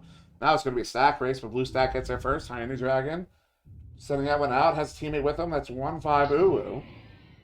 1-5 sending it through, but Sweet Tooth picks it off, sends it right back in. And a careening around. Paranum with the pickup. Paranum looking to send that one in. Under assault. Still gets someone across to Alexander. Alexander juking around. Alexander pulling that defense up. What if he just... Did you see how much with the vertical he got there? Unbelievable. I wish I could watch him play right now. Well, that's what you can do with 30-foot ceilings like we've got here. Yeah, right? His hand would have gone through the ceiling at home. You're probably not wrong. As Alexander's going to cross someone to KFC. KFC back to Ock. Looking to bring it in. Look at the jukes. Look at the jukes. Oh, one more pass. Oh, and then a missed shot. Are you kidding me? Unbelievable. As Perrin picks it off and not going to happen. 1-5 Uwu. Looking to send that one away, but somehow Alexander comes away with it again. Backing it up now in the hands of KFC on the far side, near the far side trap. KFC now up to Alexander as they are going to once again set up this attack as Alexander walking this one in. Wants to send it, looking for a pass, gets stopped again. That's going to be Hyena Dragon with the pickoff in the clear. Good lead share from, I didn't catch, was that 1-5 Uwu in the area, but Alexander still getting there first and sending it back out. And now on the far side, Paranim picks it up, sends it through. Up to the ceiling. Jazz will get it picked off on the ceiling and turning it right back around all the way down and in. And collected by Alexander. So a little ping pong at the moment, but less than 3 minutes ago here in the fourth quarter. If we did the math, it might be in the hands of Echo Club Kansas City, but I want to see this Solo Team Alpha play and tell the whistle because they are so talented. And also, if anybody out there can hear me right now, make sure they don't go too far because I want to get a picture with those guys. It's absolutely unbelievable what they were able to do here. The fact that they were able to get in as a solo team to come up against the conference champions, Echo Club Kansas City.